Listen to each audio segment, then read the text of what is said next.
Welcome to Nerd on Nerd with me, Ellie Kempster. And me, the birthday boy, Liam Underwood. Happy birthday, Liam. This is a weird episode. Sorry, you didn't say thank you. I said happy birthday. The correct response is thank you. It's a weird episode.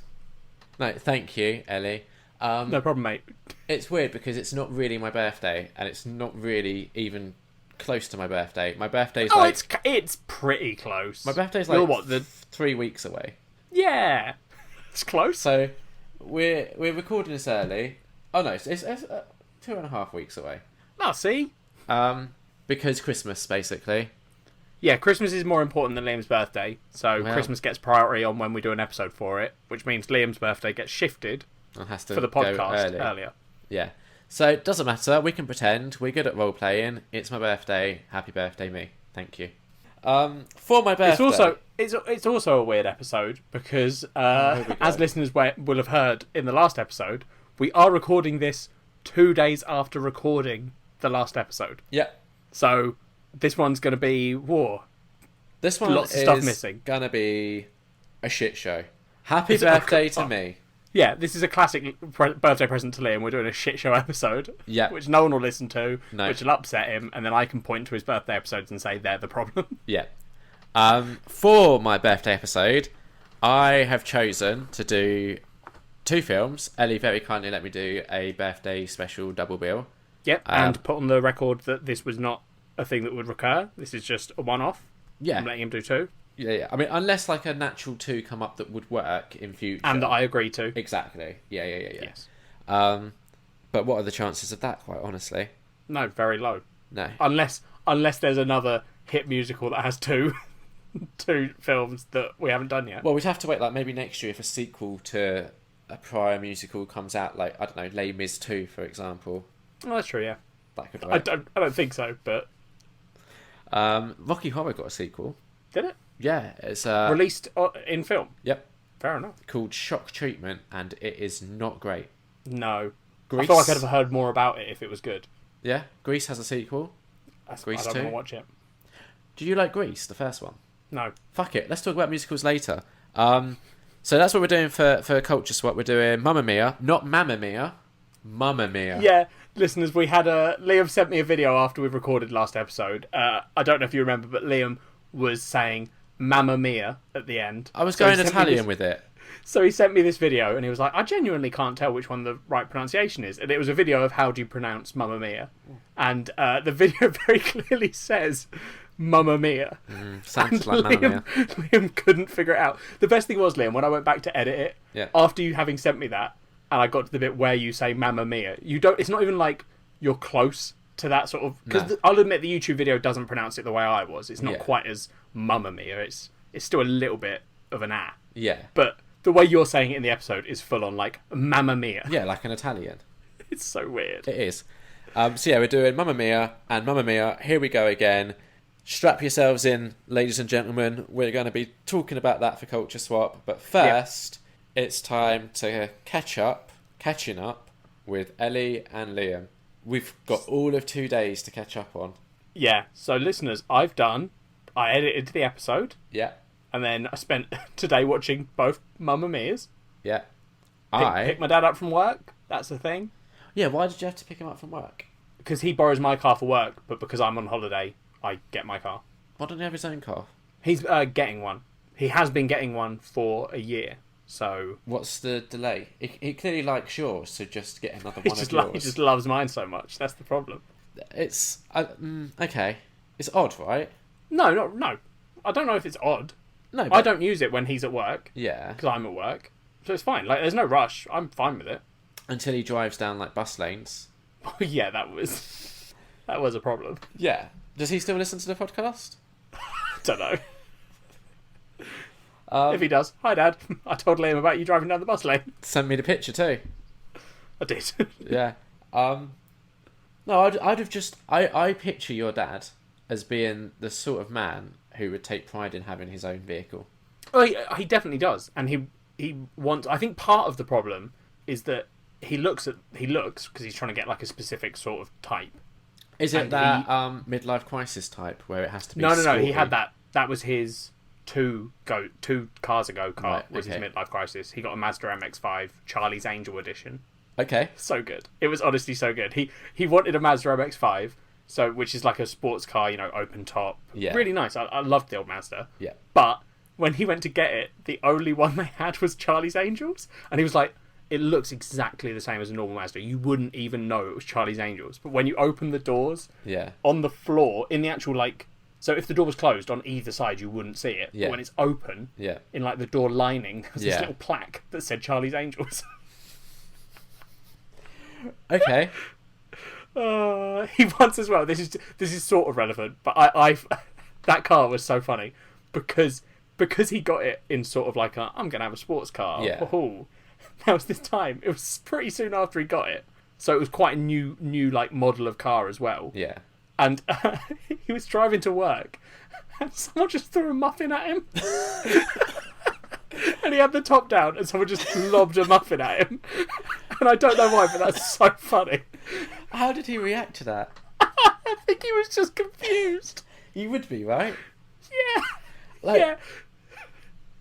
It's such a weird thing to do. You're throwing away your own treat to attack someone. And the only reason I could think of doing it is out of some form of jealousy. Yes, it's either the person was super jealous of the sports car or that they were just so angry that my dad had a sports car. Or they just muffin. They took a bite of a muffin and were like, this muffin is shit. Honestly, that was a good. I remember him coming home and telling us that. That was very funny. That's amazing. Wow. So he's had a car before, right? So how is he currently in a situation where he doesn't have a car? Well, we got rid of. So after the Mazda, he got a Ford Galaxy. Okay. Which is a massive people carrier. Yeah. So he went from completely midlife crisis 2-seater sports car to soccer mum. 2, 4, 5, 6, 7-seater, a big 7-seater car. Your family's not that big, is it? There's 6 of us. No, there's 5 of us. No, okay, there are 5 of us, but the reason it made sense was when we used to go on holiday to, France or whatever. Yeah. If you're loading everyone's bags in to a normal-sized car, that's gonna... crammed and you're all bunched in. Whereas the people carrier, you could put the back 2 seats down or take them out. Yeah, and you've got a huge boot then. Then it was 3 proper seats in the back for the kids. How long ago did he have the people carrier? Oh, we got it years ago. Oh, okay. It was before I went to uni. Yeah. Okay, fair enough. So it was practical for years, and it was a good car. It was genuinely. So what happened to that car then? It just got old, and then I think we got rid of it. Oh, fair enough. I don't think he trashed it or anything. No, but maybe. Possibly, I can't remember. It might have gone down a bus lane. Yeah, while the bus was coming in the other direction. Exactly. Yeah. But so he's now looking for a sort of replacement car. Side question. Yeah. Since you've started driving, do you ever have recurring dreams that are really realistic of being in horrific car accidents that are entirely your fault? No, I don't. Do you? Yeah. It's not always my fault. Sometimes it will the brakes will stop working. But I have it really kind of when I wake up from those sort of dreams, it sort of shakes me up a bit. It makes me not want to drive because they are really realistic, and driving is bad when it goes wrong. Yeah, that's fair. I mean, I don't have those sort of dreams now, but before I had my car, when I knew how to drive but hadn't driven for years, I used to occasionally get dreams where I would have to drive. Yeah. And in those dreams, I would not remember anything about driving. And I'd be like, I don't know how to do this. Why do I have to drive? Yeah. But whatever the dream was, I'd always have to be driving the car, and that was always nightmarish. Which is why I got lessons after I got my car. Makes where sense. I was just remind me how to fucking drive this. Yeah. I really want self-driving cars to be a thing. Yeah, same.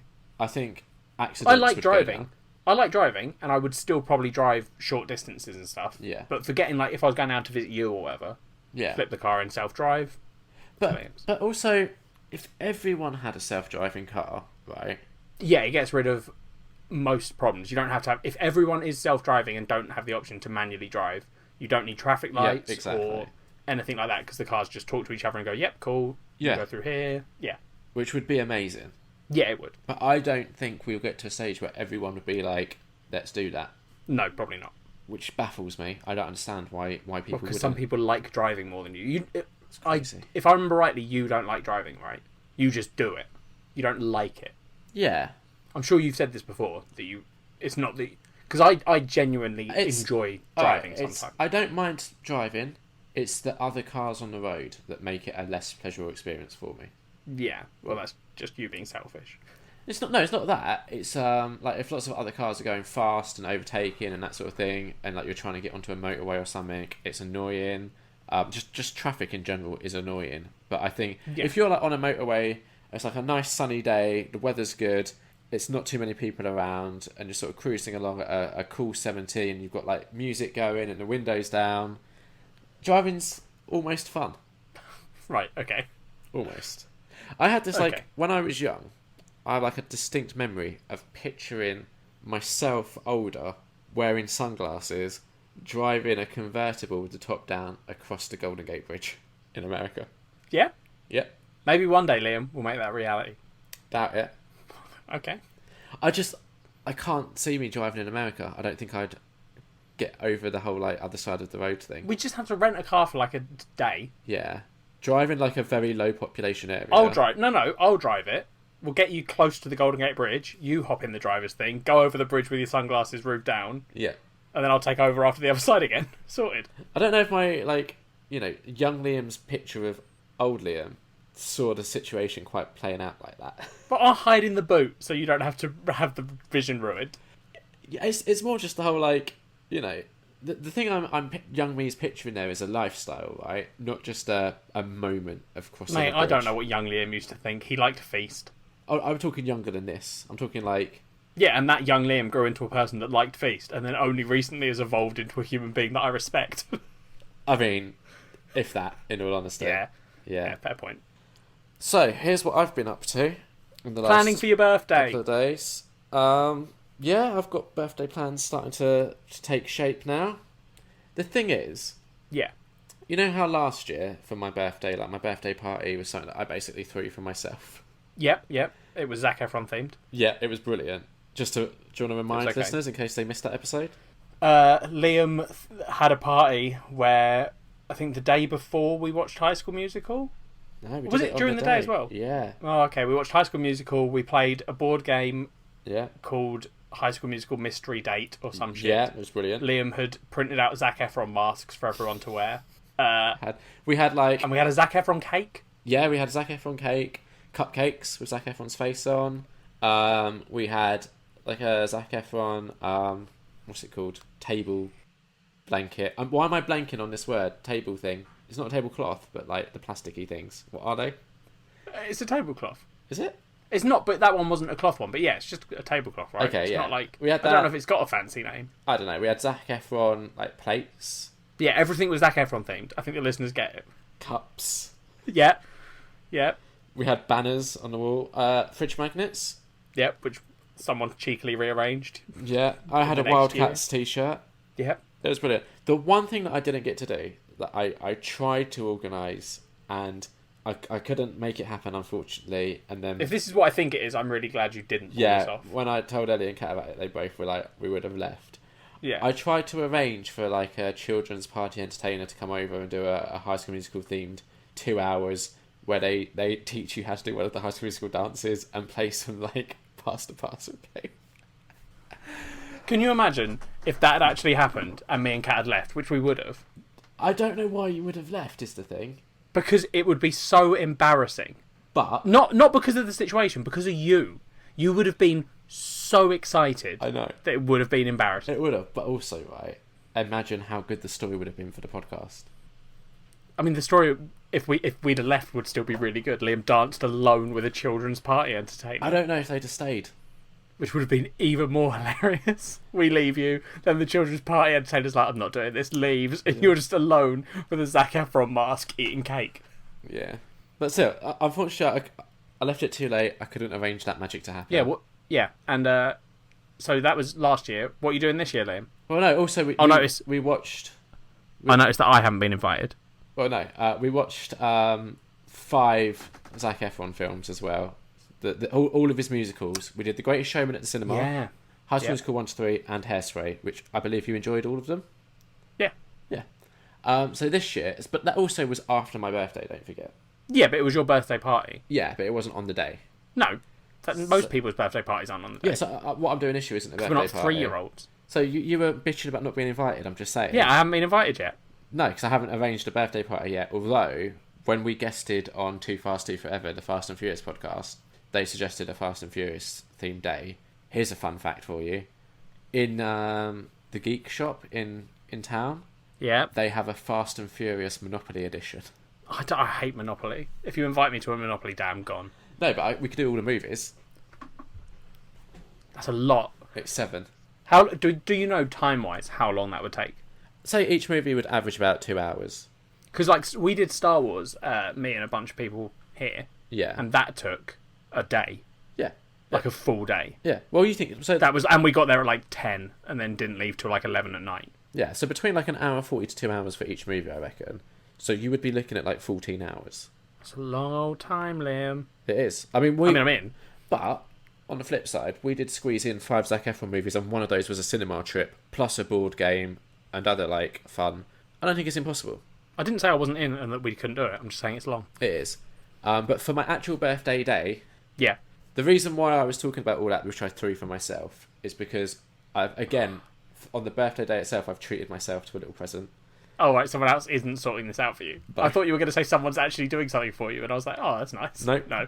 I've paid for myself, Kat, my mum, and my mum's partner to all go to London to see Hamilton. Oh, is that... Okay, yeah. On my birthday day. That's cool. Yeah, I'm really looking forward to it. Kat's looking forward to it. I imagine everyone's looking forward to it. I can't predict how my mum and Ian are going to react to Hamilton. Your mum's going to love it, and Ian's probably not going to. The thing is, she's quite easily influenced by what Ian thinks. So if he doesn't love it, he could talk her into not loving it. You just need to wait until they're all watching it. You need to split them up, watch the whole thing, before Ian has a chance to say whether he likes it or not. Just turn to your mum when it finishes and go, Mum, did you like it? She'll respond, yeah, it was really good. And then if Ian then tries to convince her it's bad, too late. You've already got her saying it was good. That's true. I honestly, because it is hip hop and rap, it could be that she'll struggle, like not keeping up with it, but kind of like absorbing the words. It's a very overwhelming you're so down experience. With the kids. No, honestly, like when I went to see it for the first time, I was overwhelmed by it all, and I only really kind of grew into loving it on like kind of watching it, like listening to it through Spotify and stuff. Yeah. So I don't know. The jury's out. She might not enjoy it. All right. Well, I guess we'll find out on the podcast, Liam. We will. So that's what I'm doing on my birthday day, and then in the new year, or like that awkward period between Christmas and New Year. Yeah. I might try and arrange some sort of festivity. Cool. I haven't decided what yet.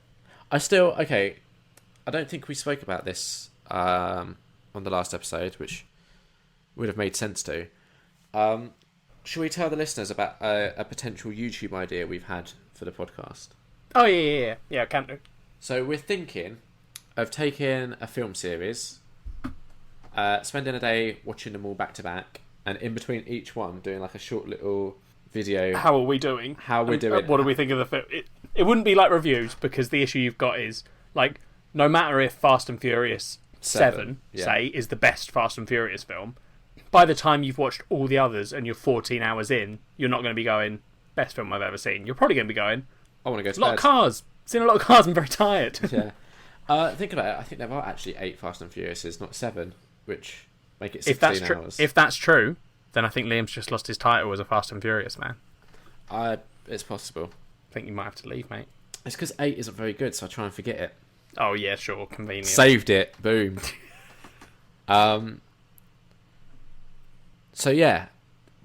If any of our listeners have... I think Liam just passed out for a moment, listeners. You won't have heard that. There was a long pause there, and Liam did another stare into the distance. Yeah. If any of our listeners have any film series that they'd like to see us tackle, I think we're going to try a shorter one first, like one that's got like 3 to 5 films in it. No, see, I think we should just say fuck that. And just go straight in. Yeah, because what's the point? Like, that doesn't try anything. All right, so we already know we can do a long series, because we've both done binges of big series, right? Yeah. So it's not testing anything, because we're just going to lose some of the fun from doing... If we do a 3-film series, that's not a challenge, and the video will just be us going... Like, I've seen all 3 extended edition Lord of the Rings, and at the end not been like, geez, I was really struggling with that. I've just been like, yeah, they're fucking awesome, I love them. All right. So, like, you see what I mean? The reason why I'm saying 5 is because I really want to do Step Up. 5 is 5. I would say is on the cusp of let's do it. I think 3 or 4 we just say that's not a series. All I'm saying is I don't think we should necessarily jump in and do like 11 Friday the 13th. I think we should. I think that should be the first one we do. Or even better would be like, I don't know, it's 11 or 12 Hellraiser films. See, I want one of those where we just have a challenge. I agree, maybe not first. I want an endurance race. It's like the Le Mans race. Is that the one? The 24-hour race? Sure. Why are you asking me a sports question? I don't know, because if I ask you, it makes it very clear that I don't actually know, so no one's going to like message me being like, no, Ellie, you idiot. Yeah, that's true. But I also don't know. No, neither of us know. So you've just made us both look bad on my birthday special. Whatever. That's an idea we've had for YouTube. Yeah. Does that idea sound good to you? We don't care. We'll do it anyway. Exactly. But if you have suggestions... let us know. Yeah, maybe someone will suggest the Godfather trilogy. Oh, God. No, it's a trilogy. So are we saying it's got to be a 5-film minimum? I think 5-film minimum. Okay. Because I don't think there's any challenge in a trilogy or a quadrilogy. Okay. So the ones that I've got listed down so far... Are all trilogies? No. 5 film is the minimum. Alright, we're going to gauge Ellie's reaction to these live, because she hasn't seen them yet, I believe. I've seen that the list exists, but I didn't look at it. So the first one I've got listed down, obviously Step Up. Yep. Give me like on a scale of like 1 to 10, how excited you'd be to do this? Because like I think that Step the one Up's probably like a 5, completely in the middle. Yeah, I think the one that you're least excited for would be the one that I'd probably enjoy the most. Right. Okay. Well, that's a 5. We have Twilight. I mean, I didn't hate the Twilight films, so... Have you seen them all?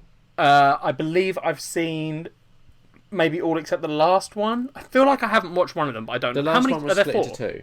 Are there 5? Yeah. So I think I've seen the 3. I think I've seen the 3. I haven't seen the last 2. Yeah, makes sense. I didn't mind them. They're not good, but I didn't mind them. So I'd say probably a 4. Okay.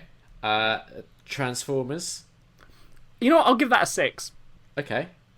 I think that I could see that being quite fun. It would be hard, but I could see it being quite fun. Yeah. A Nightmare on Elm Street. That's it's 8 long. films. It's 8 That's films. Long. Probably a 6 still. Friday the 13th is 11 films. I'll give it a 7 because my boy Jason. Yeah. Hellraiser is 11 films. Probably a 6 again. And then I think it's 7, but I could be wrong. You've got the Resident Evil series. I think I'd give that a 7. I like Resident Evil 1, and to be fair, the last films are shit, but they're kind of fun shit. Like, I think Resident Evil knew that it didn't know what the fuck it was doing. I haven't seen Final Chapter yet. It's the only one I haven't seen. I don't think I have either. Yeah, but, like, with Resident Evil, I feel like every film felt like it didn't... Like, it applied to the last one because you were like, oh, I'm following the same character. But, like, I can't remember which one it is. Maybe, like, 4 or 5? 4? Yeah. Whatever. They just suddenly were, like, in the desert and... Yes. Resident Evil Apocalypse. Yeah. And you're like, sorry, when did this happen? Yeah. So, I'm on board for that. I think that'd be good. There's the Leprechaun film series. I think there's 7 in that. It's got to be high up there because you've already seen the first and the fourth, haven't you? I've seen a few of them. Yeah. We've done Leprechaun in Space, In the Hood, the original. Yeah. Was there a second like In the Hood style one? Yeah, there was Back to the Hood. I think we possibly did both of them. I think we did, yeah. So I've seen 5, 4. Okay. Whatever. Most. Yeah.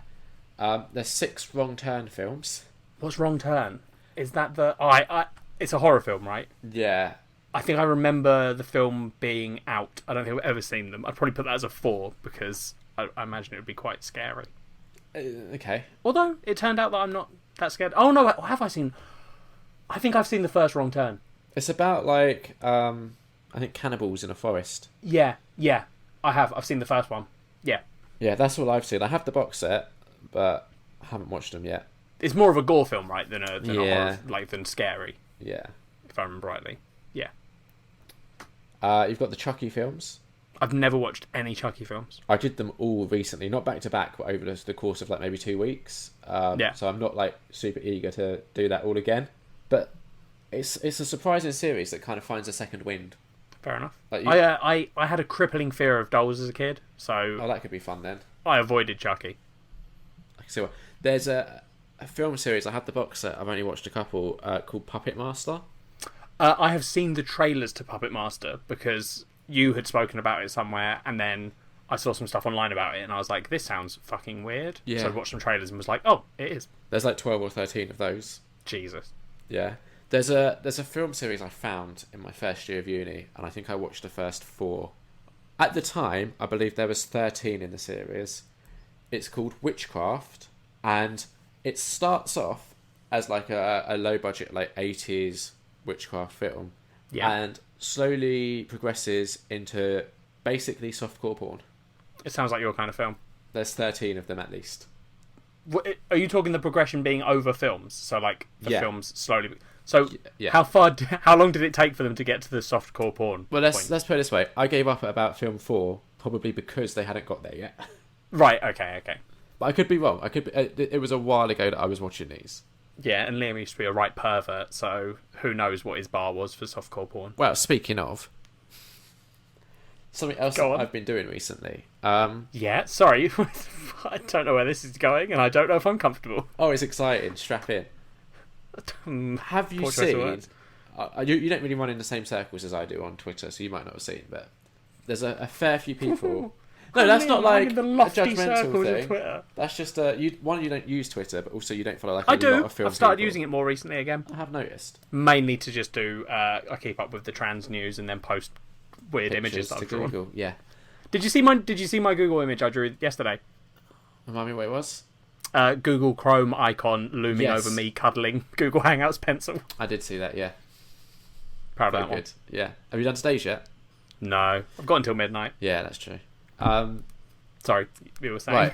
So, a lot of the people on like film Twitter that I follow are doing like 25 days of Christmas, watching a bunch of Christmas movies. I don't know if you've seen, but there's like a whole load on Netflix that are like just cheesy as shit. Things like A Christmas Prince. Right. Okay. That came out last year. Did so well they did a sequel this year. Christmas Prince Royal Wedding. Very good. I wish I could make it up. There's one that I annoyingly want to watch. I can't remember what it's called. It's something like Princess Switch, but I might be wrong. It definitely has Switch in the title. It stars High School Musical Bae, Vanessa Hudgens. Yep. She's in the lead role. And it is like a body swap movie. Where she switches with a princess or a princess switches with her. Yeah, it's called The Princess Switch. Again, it looks awful, but I kind of want to watch it. Of course you do. Yeah, there's a lot of them. So people are doing like 25 Christmas movies throughout December. It makes sense. It gets it. I went through my to watch list and I looked at what Christmas movies there were, pulled them out. I've got 5 Home Alones. That's another one that we could add to the film series list. Yeah. Kiss Kiss Bang Bang, which I've seen before. Okay. You might have seen it. It's a Shane Black film with Robert Downey Jr. and Val Kilmer in it. Maybe. It's good. Nightmare Before Christmas and a horror movie that came out last year called Better Watch Out, I think it's called. Okay, I sort of vaguely remember there being a Christmas horror film last year. Yeah, and I've also obviously got my Silent Night Dead Night, so that's what I've got still in my to watch. So not quite enough to make up 25. No, not quite. So instead of doing 25 Christmas movies, I went through my list. I thought, what does Liam like? Porn. Specifically cam girls. There is a movie about that on Netflix at the moment. I think it's just called Cam. I think it is, yeah. Do want to watch it. I like boobs. Yeah. Yeah. I like big boobs. I like little boobs, but I also do like big boobs. I like a wide spectrum of Listeners, boobs. you can't see my face, but I'm pulling a face that I like to think of as my Ellie might cut this segment. No, because watch how this beautifully ties in. But it doesn't matter if it ties in. If it's inappropriate, I'm going to cut it. How is it inappropriate? If it's you being sexist, which it very well could be. Is it sexist to say you like boobs? No, but it depends on where you go with it. Okay, so do you remember in my 3rd year of uni, I wrote my dissertation on the films of Ross Meyer? Yeah. And he was known for essentially casting women with big boobs. Yeah. That was his gimmick. That was his thing. Despite, I don't know if you can judge him for that because you did a dissertation on him. So I'm not judging. Despite the fact that I wrote a 10,000 word dissertation on his career, yeah, I haven't actually watched all of the films in his career. Okay, so is that what you're trying to? How many films have you got left to watch? Is it exactly 25? It's not 25. I have a box set of 18, and then there's another one on top of that. Right. So 19, pretty close. And they were all in my to watch list because... Okay, so it's all helping you get towards the goal? Yeah. And also, every day is like a present to me because every day I get to watch a movie with boobs in it. Yep. So it's Liam's Christmas challenge / gift to himself. We're now on December 4th when we're recording this. Yep. I haven't yet had a chance to watch one today. I might be able to squeeze it in when we finish recording. If not, I have to try and do 2 tomorrow. But I've done 3 so far. Done 1 a day. I'm now past his awful early period. I'm excited. Getting good? The next one, if it lives up to my memory, is one of my favourite that he did. Okay. So the thing is, and why he's interesting, is yes, it's problematic that all he's known for is these films where he casts women with big boobs, but he also, the way he shoots and the stories generally are quite female empowering. Okay. Now, I haven't seen these since I did my dissertation in like 2011, so we're talking 7 years ago. Times have changed in the last 7 years. We've had like the Me Too movement. Don't say it like I might not know what that is. I'm just saying. So it's quite interesting going back, looking at these, and especially like, so the first 3 fall into this period of his career that is labelled as nudie cutie. Right, okay. Where essentially they're like hour-long movies that were made for drive-ins and sort of grindhouse theatres. The idea was, it was before censors had shifted to be allowing things like that. Like Deep Throat was a big one that I think came out in the 70s that kind of was like almost like a mainstream porn film. Like, right, yeah. People were going to see it. It had a reputation. These came out in like the 60s, early 60s. So it's just as times were starting to change and things like boobs were being allowed to be shown on screen. Okay. His first 3 films are largely silent films with like sparse narration, lots of sort of like sight gags. They're not great. And boobs. Yeah, basically. Although, right. In his second film, you don't see boobs until like the 54-minute mark, and it's an hour and 5-minute long film. So it's not like a plethora of boobs. It's not like non-stop boobs with jokes thrown in. Exactly. I'll keep you posted on how it's going. Please do. It's like your little advent calendar. Yeah, it is. Yeah. So far, it's been quaint revisiting them. I don't know. I know some of his later films get very problematic, especially when you look at them through like is this... The thing that I kind of tried to tackle in my dissertation very unsuccessfully, and the thing that I'm still trying to figure out, is it exploiting the women or empowering them? And where is that line between the two? Yeah. Because, like, from a cursory outsider's perspective, if it wasn't written by a woman, then it is exploitation, right? Because it doesn't matter what his message is trying to be. He is hiring someone and saying, "Get naked on camera." Exactly. So that's the question, right? If it's a film and the whole point and message of the film is women are great, is that undermined if you're like, I'm only going to hire you if you're willing to get your boobs out, and those boobs also have to be big?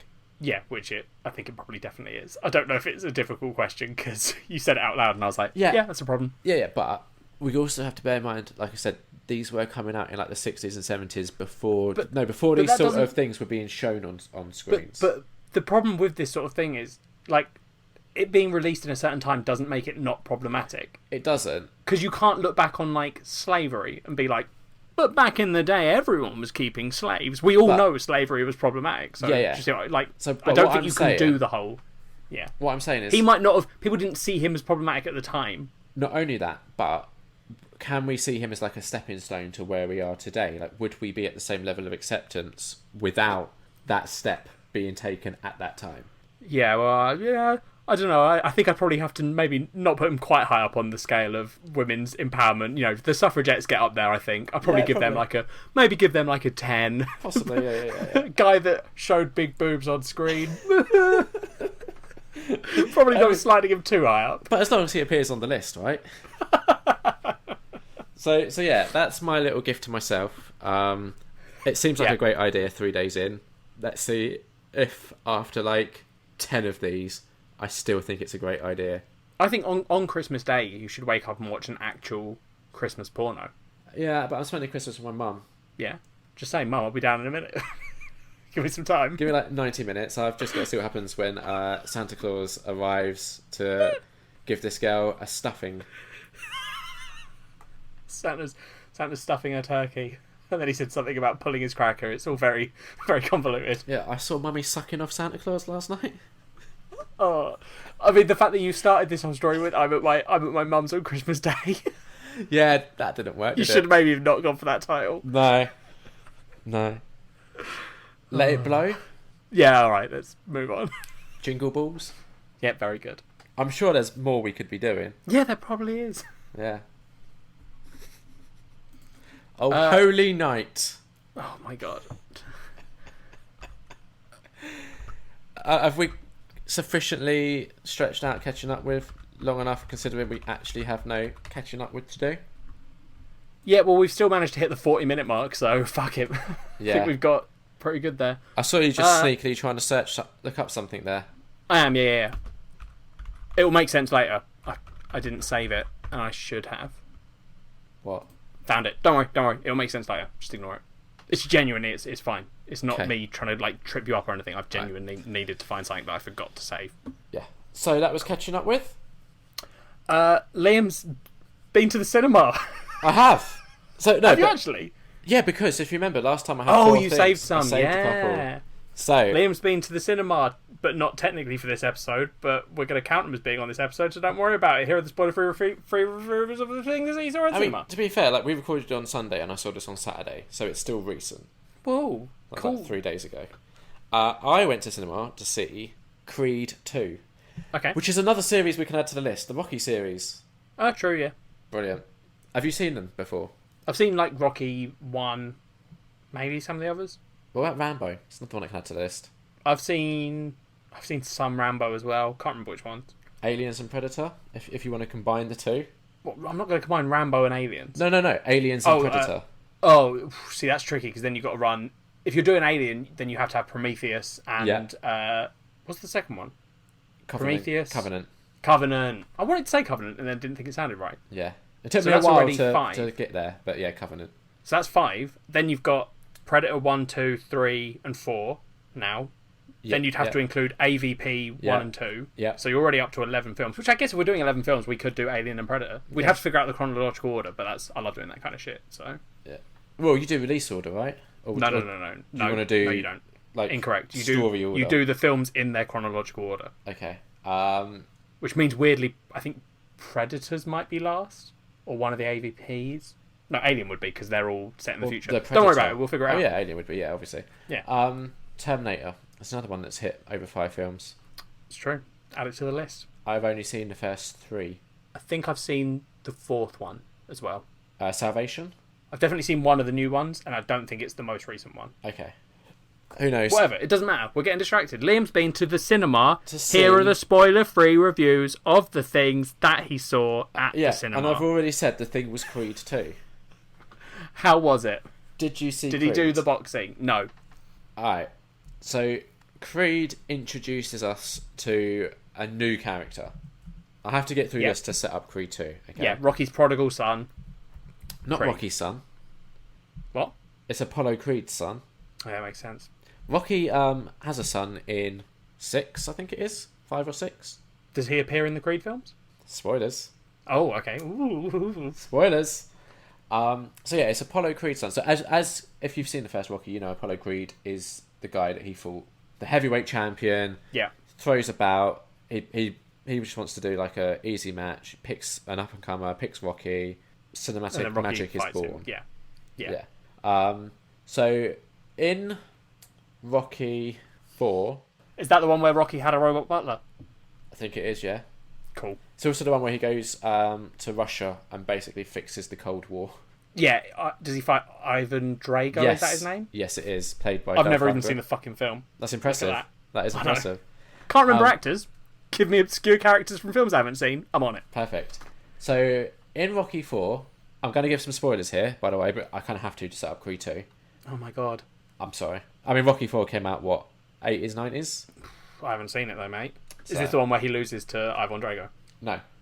I thought he lost to him. Does he not? Does he win? Apollo Creed gets killed in the ring by Ivan Drago. Oh, okay. So when Rocky fights him, it's like a grudge match because, you know, he killed his friend. And so Rocky was his trainer at the time and was like at the side of the ring. and had like the towel and wanted to throw in the towel, but Creed was like, "Don't you dare!" And then he gets killed. So Rocky's also dealing with all the guilt of that. I mean, that sounds like Rocky might have been a shit manager. If you turn to your manager and go, "Don't throw in," the manager's job is to throw in the towel when he's like, "Yeah, no, this is too bad." But they're friends as well, and he didn't. Could you imagine? I'd throw in the towel for you, mate. Even if you told me not to. Actually, then I'd probably hold on to that fucking towel. I'd hate you for it as well. So whatever, doesn't matter. Gets killed in the ring, right? Yeah. Jump forward. Creed is about his son who obviously has grown up without a father. Yeah. In the world of this, Rocky is a huge name. Creed, the son, so Adonis is the son's name. Adonis Creed, Donnie for short. Knows about the history, seeks out Rocky to be his trainer. Yeah. Along the way meets Tessa Thompson, who becomes his girlfriend. She has a progressive hearing loss thing, which it's just it's something that you don't really see in these sort of things. I have a progressive eye thing. It was interesting seeing how they handled it in the two films and how it plays out. She's also a musician. Oh, listeners, I genuinely don't know how to get him to not go into this much detail, so I'm sorry. I'm talking about Creed, right? You said you needed to tell us this to set it up. Yeah, so how important is all this shit you're saying? Very done. Creed 2... No, let me just very quickly try and do this. Creed is about Apollo Creed's son. Yeah. In the second film, he fights Ivan Drago's son. And why is that important? Because you just told us that he killed his dad. Exactly, so if I hadn't told you that, you wouldn't have known. It's about 2 minutes, at best. Right, so Creed 2 I'm shouting, and I think my mum has gone to bed, so I should probably tone it down a little bit. Probably should, or she'll be livid at you. She will be. Yeah, Ivan Drago's son comes over to America to fight Creed. Obviously, there's a lot of personal blood on the line there. It's a good film. What would you give it out of 5? I'm not there yet. Out of 5? Oh my God. I made Kat watch the first Rocky film because she said to me she doesn't like boxing films, and then I said to her, hold my beer, and I made her watch Southpaw. It's a bit weird that you made her hold your beer so she could watch a film. I know. Have you seen Southpaw? No, I don't like boxing films. Watch Southpaw, it's really good. Okay. So after that, Kat was like, let me give Rocky a try. And I said to her, I've got to warn you now, it's not a boxing film, it's a love story. She went, nah, shitting me. Made her watch it, she went, you're right, it's a love story. Oh my God, you're telling this story so slowly. She thought Rocky was okay, but she didn't want to watch any of the others apart from Creed because she wanted to go see Creed 2. She likes Michael Jordan, who plays Adonis Creed. She liked Creed. She really enjoyed it. Creed 2, Kat said, in her estimation, was even better. And bear in mind, she went into Creed 2 without seeing Rocky 4 and all of the history that ties into it. Oh, so it's almost like it's not essential. Almost like that. Now, weird. Here's where it gets interesting. I, who have seen all of the films, rewatched Creed with Kat on the weekend. Was like, that's really good. Watched Creed 2, still good, but I didn't think it was better than Creed. Okay. Out of 5? Not there yet. Michael B. Jordan, fantastic in it. Tessa Thompson, fantastic in it. The thing is, listeners, he knows that this is just going to hurt him when I fast forward this section, which I'm going to do because I think that'll be funny. No. I'm going to fast forward. It's my birthday. And you're just going to hear it going. It's my birthday special. It's going to be very funny. Right. But he knows I'm going to do that, so I don't know why he's trying this. Yes, it hurts us now. Here's the thing. When I don't know if you know the production history of these films. Oh, we're moving on. Out of 5, Liam. Bear with me. I've got a point I'm making here. Sylvester Stallone won an Oscar for the first Rocky film. I believe it was for writing it. Did he write it? Yeah. Did he actually? He did, yeah. Alright, fair enough. See? Some of these facts are actually quite congrats. fun. In a 20-minute segment, you've given me one interesting point. Oh, it's been 8 minutes. It feels like forever. In Creed, Sylvester Stallone was nominated for an Oscar for Best Supporting Actor, and I think he was robbed by not getting it because he gives such a good performance. Who won? I don't remember at the time. See, because I think he might not have been robbed. No, can't say he was robbed. He was. Let me. All right, I'll check. I shouldn't have fucking asked. What? If I'm quiet, you can just cut this whole bit out. Yeah. Okay. So it was Mark Rylance who won for Bridge of Spies. Oh, I haven't seen it, so I don't know if it was better or not. I haven't seen it, but even if he gives an amazing performance, I still think Sylvester Stallone was robbed because it would have been just this beautiful end to his like. Well, that's the problem with all these award shows is they shouldn't do shit like that. It should be you get the award for doing what award is. You should. Which it isn't. You should. And it never fucking is. I would be shocked if Mark Rylance's performance in Bridge of Spies is better than Sylvester Stallone's. Well, maybe you should watch Bridge of Spies, mate. It's on my list. I really hope you watch it and you're like, actually. That was really fucking good. That was some good support. The point I'm making, Creed 2, Sylvester Stallone, again, is just so good. And I don't think, like, typically when you think of Sylvester Stallone, you probably don't think, like, amazing actor. You probably think, like, beefcake. I think Expendables, and then think of his, like, speech impediment thing. Yeah. So you don't think amazing acting, right? Well, I didn't say that. How dare you? Well, I don't care, mate. What's the answer that ends this segment? What do you mean? What's the quickest way for me to get you to fucking rate this film? If I just say to you, like, yeah, no, I think he was... When I think of Rocky, of Sylvester Stallone, I think, yeah, I don't think good actor, because then you'll get your point. Go on, what's your point? He's an amazing actor. Cool, and then you go... Better actor. End the time. Then we're going to end this segment by me saying better actor, how much I rate this film by, which is... Better actor. 4 out of 5. Cool. No. What else have you seen? Better actor, I think, than most of the other people. But the other thing that was a nice surprise is Dolph Lundgren comes back, and he's also given some acting to do, and he pretty much nails it as well. The only thing that is a shame, I would have liked to have seen more scenes with Sylvester Stallone and Dolph Lundgren in it together, facing off against each other. That was my only criticism. I had a really good time with the film. Oh, actually, that's not my only criticism. The other thing is, the first Creed was directed by Ryan Coogler. He did an amazing job. There's one of the boxing matches, there's a one-take scene where it's like an entire round done without any cuts, which is just a breathtaking piece of cinema. It's very impressive. Creed 2 is directed by Stephen Caple Jr. He's not really done much of note before, and you can tell from the direction of this doesn't hold up to the first Creed film. This one, in my opinion, Creed 2, not as good as the first Creed, 3.5 out of 5. Cool. I don't want to do any more of the Liam's been to the cinemas, so we're just going to move on. It's not cinema. Housekeeping. It's not cinema now. That's all right. Housekeeping. It's not cinema.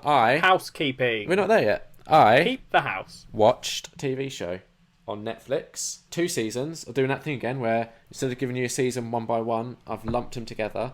Yep, that's the way you should do it. I'm glad you are. It's an animated show. What's it called? We mentioned it to you. It's called Big Mouth. Yeah, you said it was quite good and that I should watch it. I don't think you should watch it. No? No, I don't think you deserve it. Okay. It's that's all right with me. It's too good. I've got enough animated shows that I can watch. Got Japanese animes. Got Rick and Morty. It's too good for you.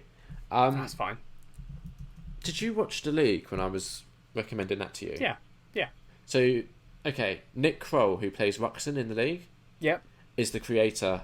Him and his friend from school, Andrew Goldberg, created this based on their own journeys through puberty. Okay.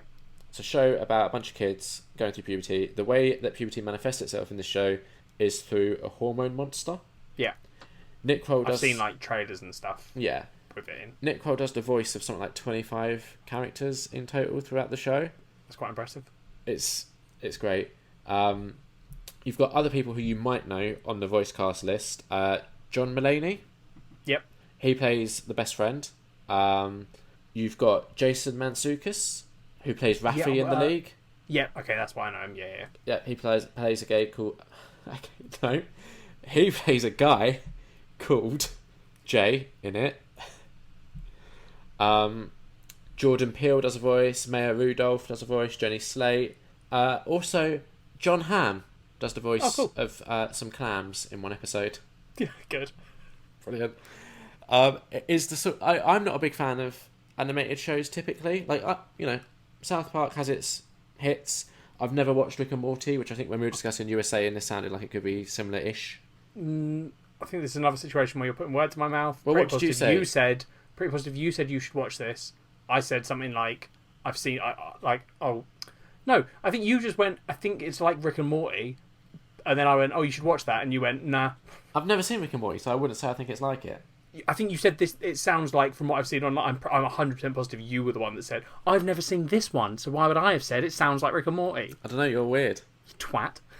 It's my birthday special, let's be nice to me. I love that I was so nice to you in the anniversary one, and this is the episode where I'm being mean. Yeah, exactly. It's horrible. It's so weird. Anyway. You dickhead.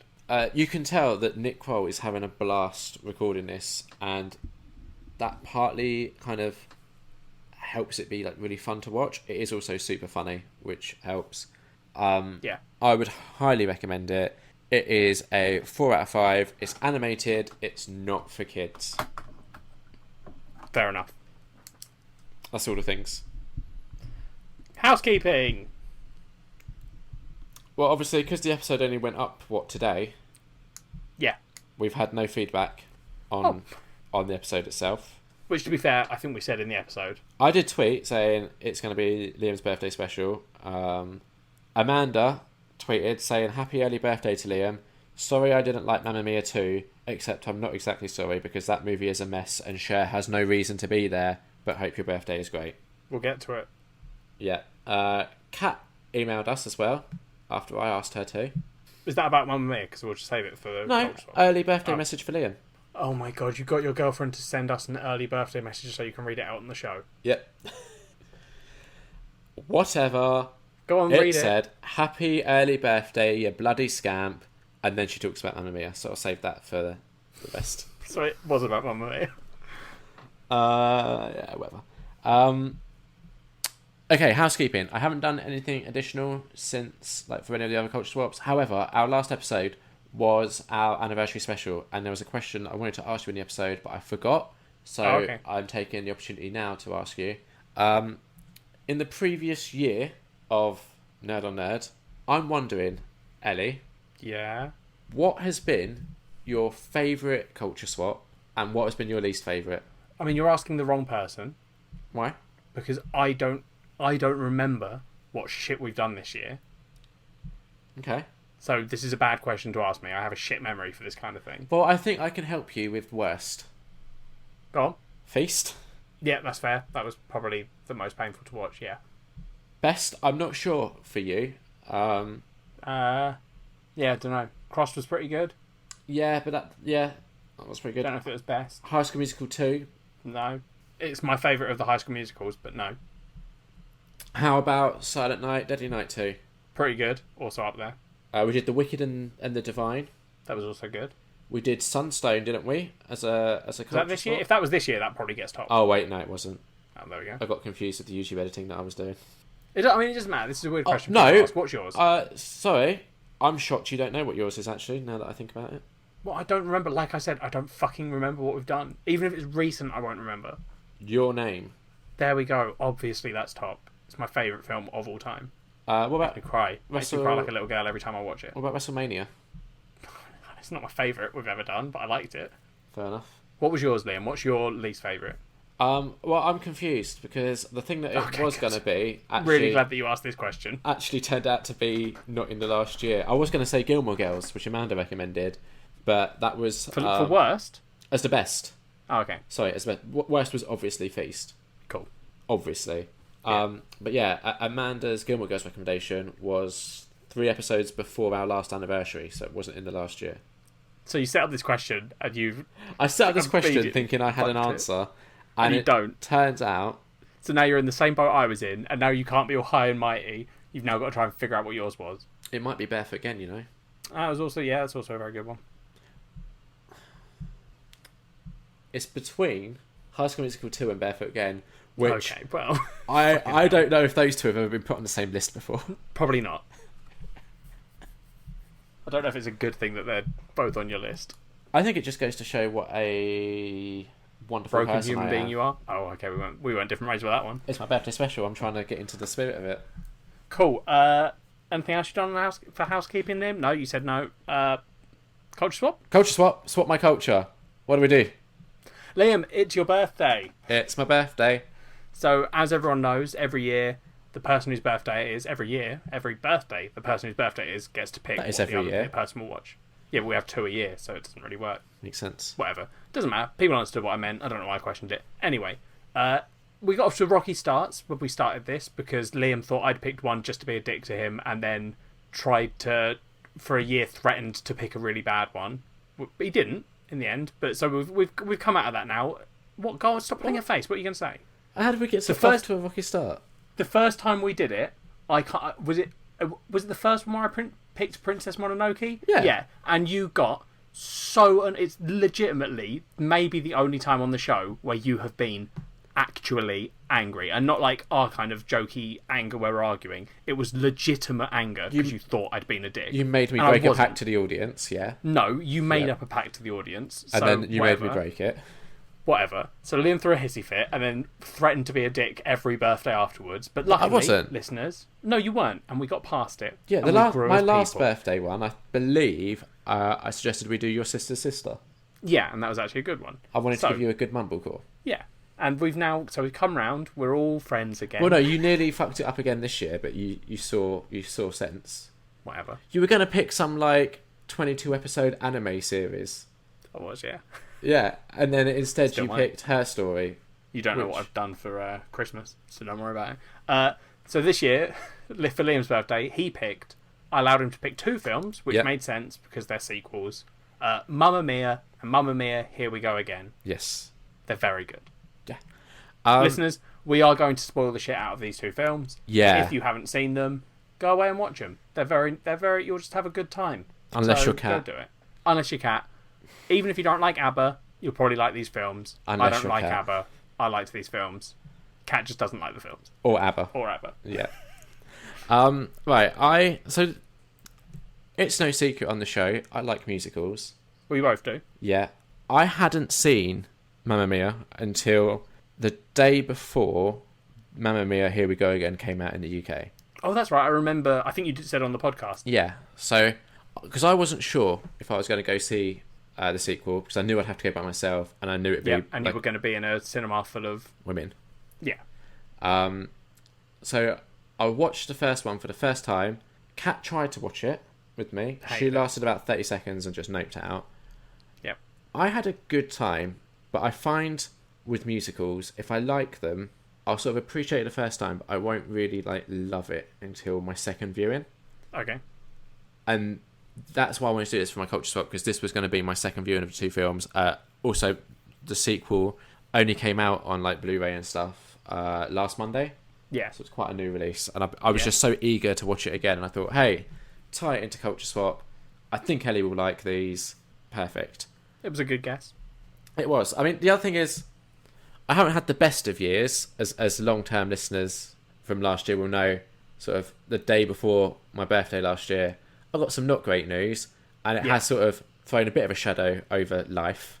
And it was just watching the first film, it was just so pure and joyous that it kind of made me forget about my worries for an hour, 50 minutes. And then watching the second was even more joyous. Probably isn't the word, because the second one's more emotional. But it was just such a wonderful film experience. Yeah. That I couldn't help but just love it a lot. So, should we talk about the first film individually? Yeah, sure. Okay. I'm going to briefly set up the plot. I mean, it's not too complicated, to be fair. No, but let's see if I can make it. So, yeah, you might be able to. You have our main... listeners, this is the history of ABBA. You need to know this to understand. The other thing, I obviously know the big ABBA songs, but I'm not a particular ABBA fan. I haven't really listened until I watched these. I never listened to their music or anything. I know a lot of ABBA songs just because they got played a lot when I was a kid. But you wouldn't listen to an ABBA playlist on Spotify. I don't think I've ever sat down and be like, I'm going to listen to ABBA. Exactly. So the way these musicals work is they tell a story, but they just throw in ABBA songs at different points that sort of somewhat relate to the story. But they do quite a good job of relating to the story, I'd say. It's a film in the same vein as, if anyone's seen, Across the Universe, which sort of does this but with Beatles songs, where it tells a story but then it uses the songs to accentuate points of that story. It's not like most musicals where the songs will be actually written. Yeah. That's what I'm trying to say here. Our main character is Sophie. She's getting married. It's very exciting. To Sky. Her mum owns... Donna owns a hotel on a Greek island. Sophie... You don't remember the name of the island? I don't remember the name of the island. Does it have a name? Yeah. What is it? Literally every description on when you're looking at on Amazon is the cast returned to the Greek island of Karakoli or something. Karakakeli or something? Karakeli? That sounds right, yeah. It's something like that. Okay. Sophie has found her mum's diary because she doesn't know who her father is, and she wants her father to give her away. Her mum raised her as a single mum. Yeah. By reading the diary, she discovers that she has one of 3 potential fathers. Her mum had a little bit of a thing with 3 guys around the same time, and she was never sure which one of them got her pregnant. Exactly. And they also, none of them knows about Sophie. Yeah, none of them know that they might be the dad. Yeah. So all they know is they've been invited to this wedding. They think by Donna, and they're not aware that it's a ruse for Sophie, who thinks that as soon as she sees her father, she'll instantly know who it's going to be. Yeah. That's the setup to the film. What did you think? It's a good film. It's the first one is definitely just a feel good film. Yeah. There's like a couple of scenes where contention happens, like Sophie falls out with Donna at one point because she just yells at her that she blames her for, after her mum discovers that she's invited these 3 exes. Yeah. Her mum's having like a freak out. Then eventually figures out that Sophie invited them and is like, why did you do this? And then Sophie's like, well, you never, I didn't know who my dad was. You should have, rah, rah, rah, and then runs out. Yeah. And you're like, oh, they're having a falling out. Yeah. But then they resolve it. And then I think at one point she falls out with Sky and deals with that very quickly as well. Yeah. Because Sky, understandably, the whole Sky thing was very understandable because she's like, I've secretly invited my 3 dads and not told you. And Sky's like, yeah, why didn't you tell me? And she's like, you would have said no. And he's like, is this the only reason you're having a big wedding? Yeah. Because all Sky wants to do is travel the world with Sophie. That's like his dream. Yeah, and he also, he would have been perfectly happy to just, he said, go over to the mainland. Yeah. Effectively just elope with a couple of witnesses and have a small wedding.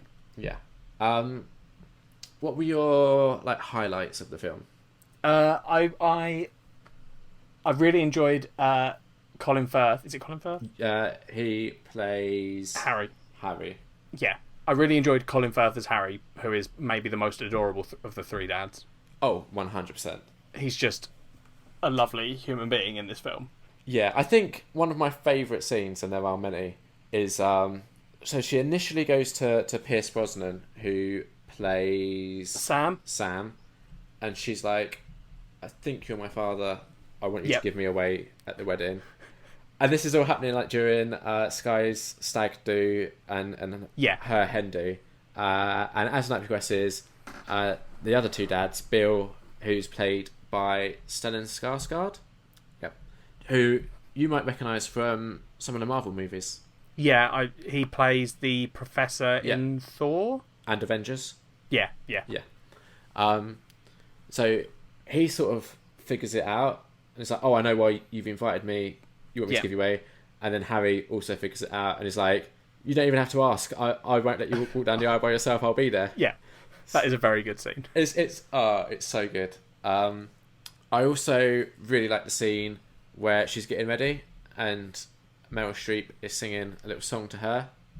Yeah. Well, if listeners didn't notice, if you only follow the Nerd on Nerd account and not Liam, not our personal accounts, Liam was sort of live tweeting, not quite, because he got distracted by how good the film was. Yeah. But Liam was sort of live tweeting his experience watching both films. Yeah. So Kat went away for a couple of days, and I did what any young red-blooded man would do when, the girl's away, so Liam's going to play. I had a girls' night in.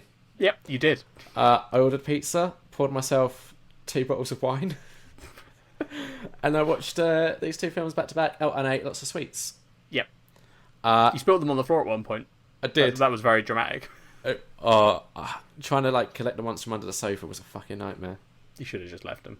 I can't do that. Anyway.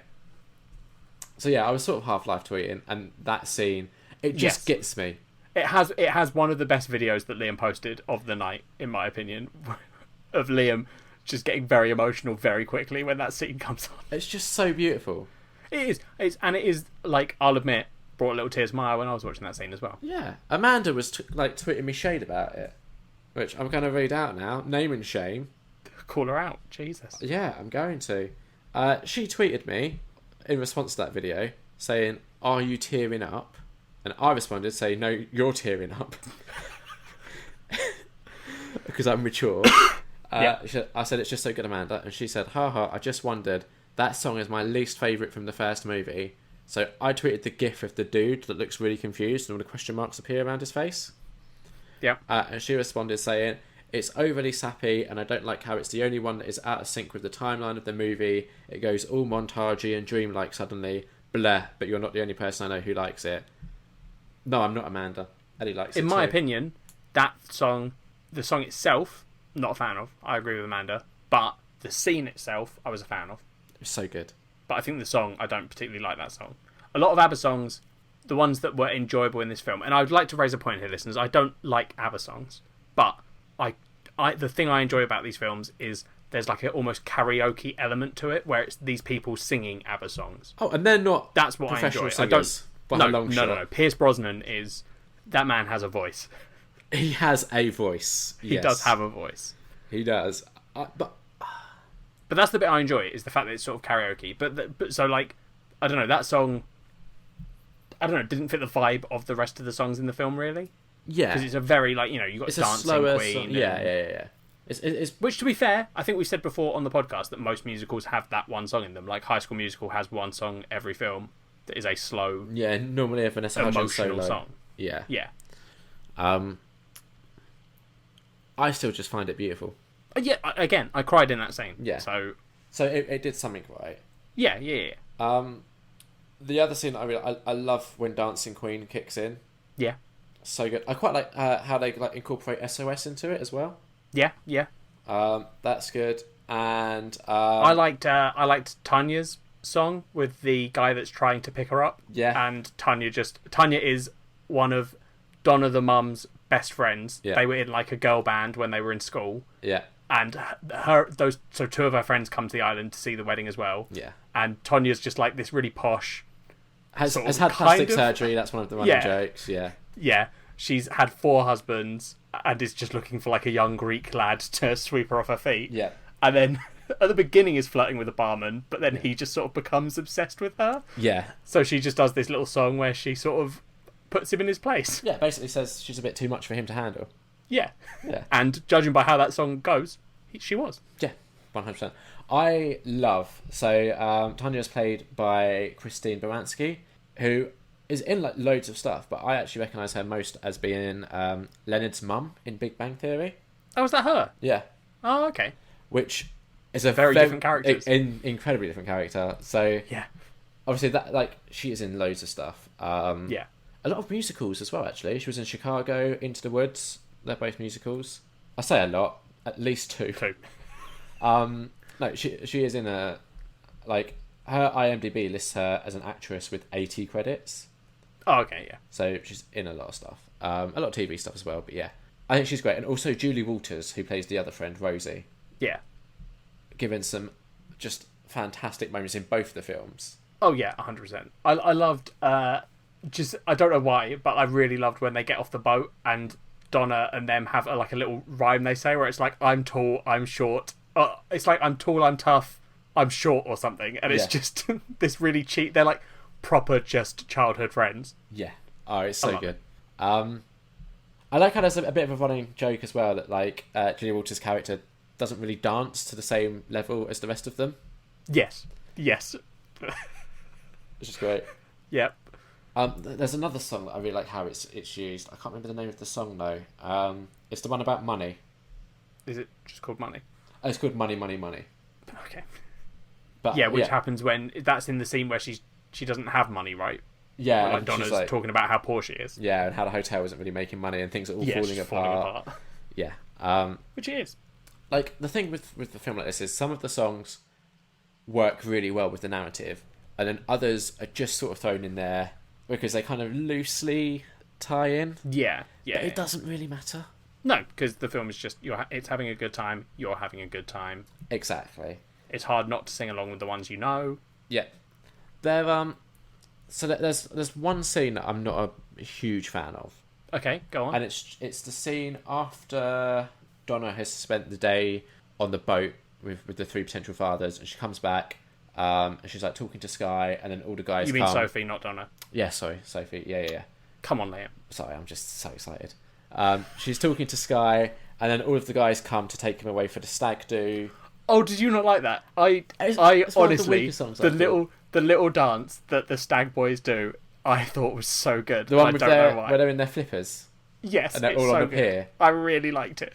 I'm not even kidding. I genuinely liked that scene. I like the dance. I just wasn't a big fan of the song. I can't remember what song it is they do, but I loved the weird fucking dance. Because the way they shot it was very.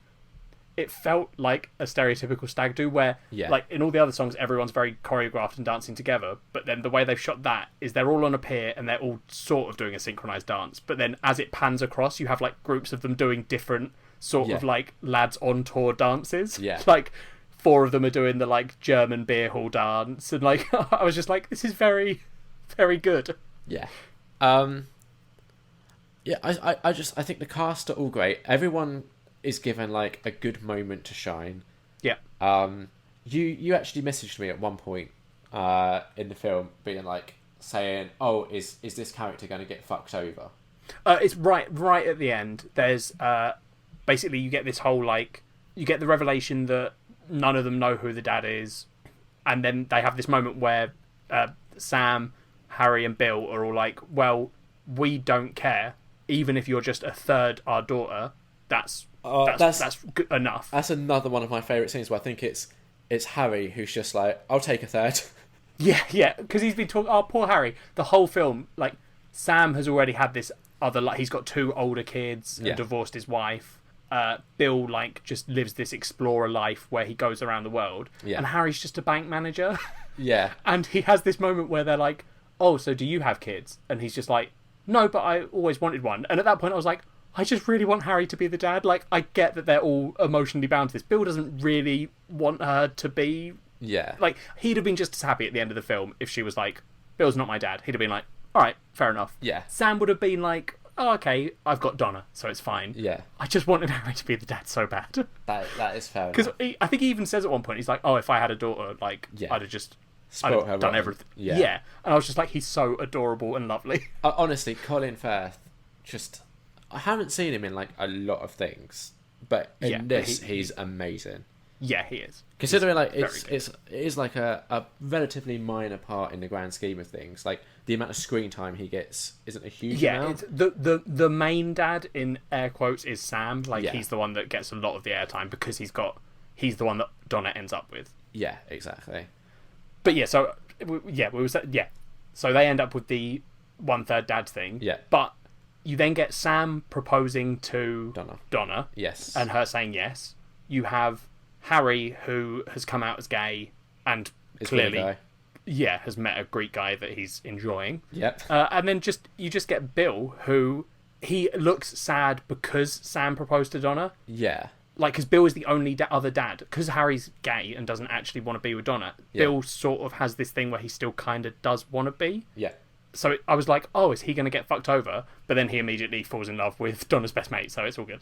Yeah, exactly. I was like, oh, okay, it's solved. And that's what I kind of messaged back to you. Like, one of the things I like about this film is everyone ends on a high note. Yeah, no one ends up happy in this film.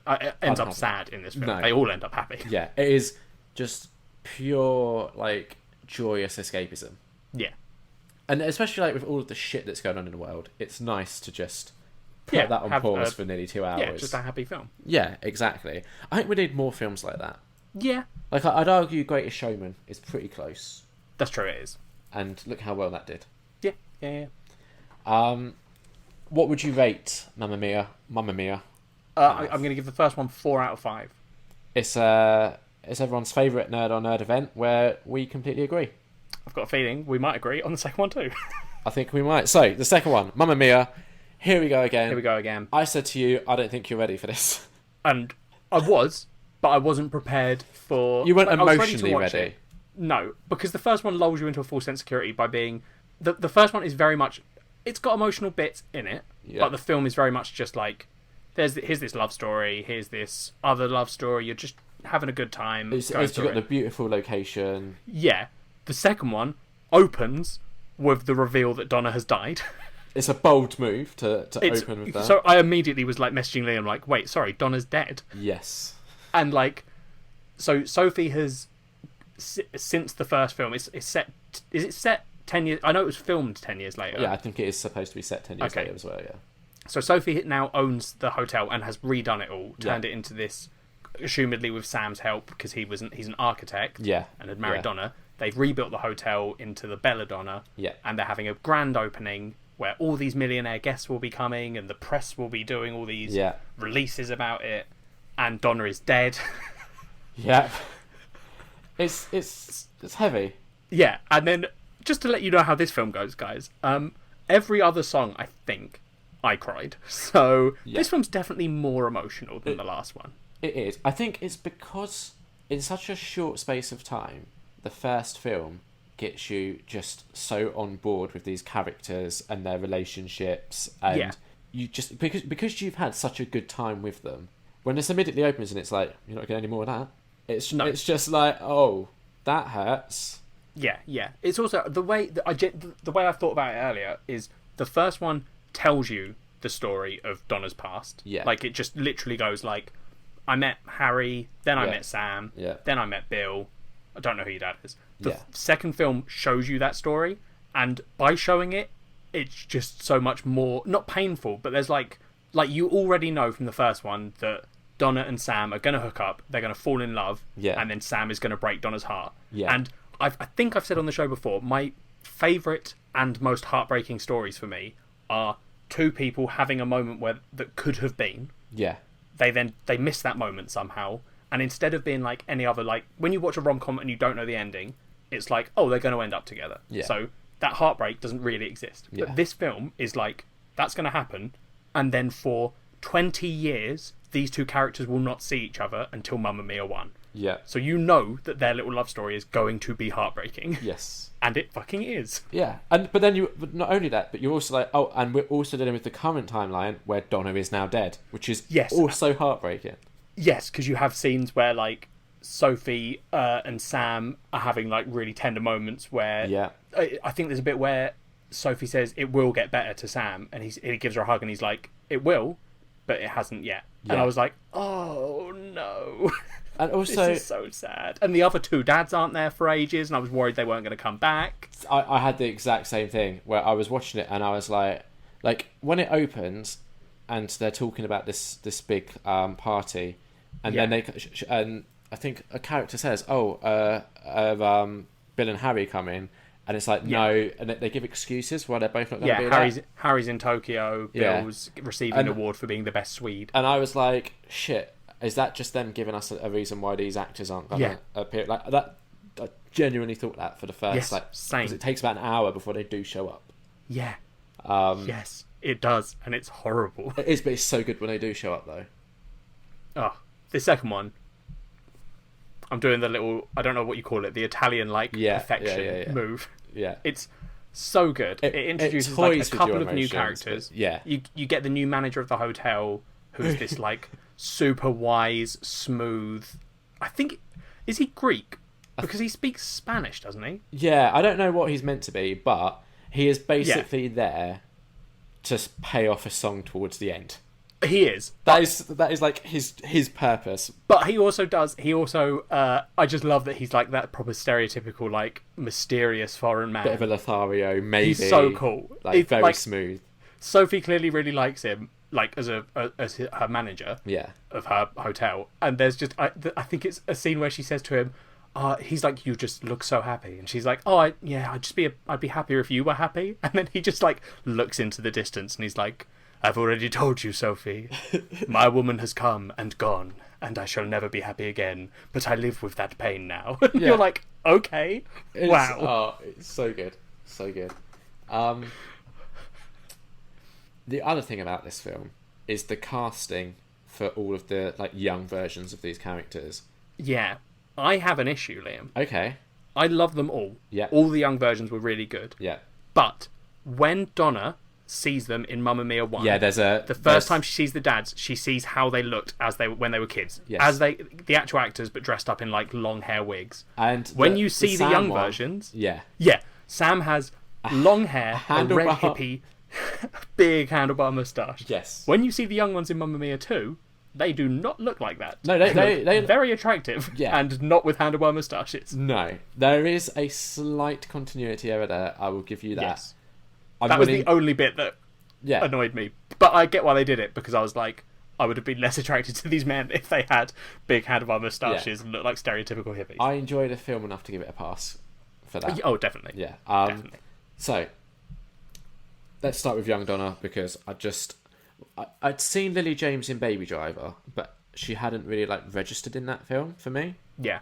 In this film, when I first watched it, and even watching it again, part of the joy for me of this film is just entirely falling in love with Lily James's character in this film. Yes, sure. It's just, I think it's weird. I get why, but I do think it's a little bit weird how much Liam has fallen in love with his character. It's crazy. I don't agree with marriage particularly. I don't think it's for me. If Lily James was like, "Will you marry me?" I'd say yes. Just a reminder to listeners to know how weird this is. Liam does have a current girlfriend. Yeah. Who he's not going to marry. No. But she's not Lily James, so... Yeah, they cast young Donna very well, and the way they wrote young Donna feels like the same girl that would have grown into the Donna we know from the first film. Yeah, yeah. I just... The thing that works for me most with that is she's cool, but also kind of dorky. I love... she goes clothes shopping on the island with Sam. Yeah. And Sam's looking at all these beautiful dresses, and he turns around and he's like, "This dress would look really good on you." And then she just goes, "You don't know me at all." And she's just bought a pair of dungarees, which she wears throughout the first film. Yeah. And you're just like, this girl's cool. Yeah, exactly. Even a dork, but cool. The opening song. Yes. Which is "I Kissed Teacher" or whatever it is. Yeah. I kissed the teacher and they blushed. Yeah, and just her entire performance in that, I was immediately just, because like I said, I hadn't really registered her before. I was just immediately like, oh, this is interesting. I wasn't expecting to just instantly be like, this is amazing. And then so she's fantastic. Her laugh as well Yeah. is very good. That's something I know. She has an amazing laugh. Yes, she does. Is that sort of laugh that just has no what's the word? No self-awareness. She's not self-conscious when she laughs. She's just very pure and just amazing. The casting for young Tonya and Rosie, incredible. Especially I think young Rosie. Oh yeah, 100%. Yeah. And they also get some of the funniest moments, I think, in the film. Some of this film I think is funnier than the first one as well. Oh yeah, definitely. So I don't want to call them old Tonya and Rosie, because that feels mean. Current, modern. Yeah. Modern Tonya and Rosie. When they first meet the manager. Yeah. And Tonya's line is "Be still my beating vagina." Oh god, yeah, that is so funny. Amazing. That's genuinely. I had a massive chuckle at that. Yeah. And then "Still my beating vagina" is a great line.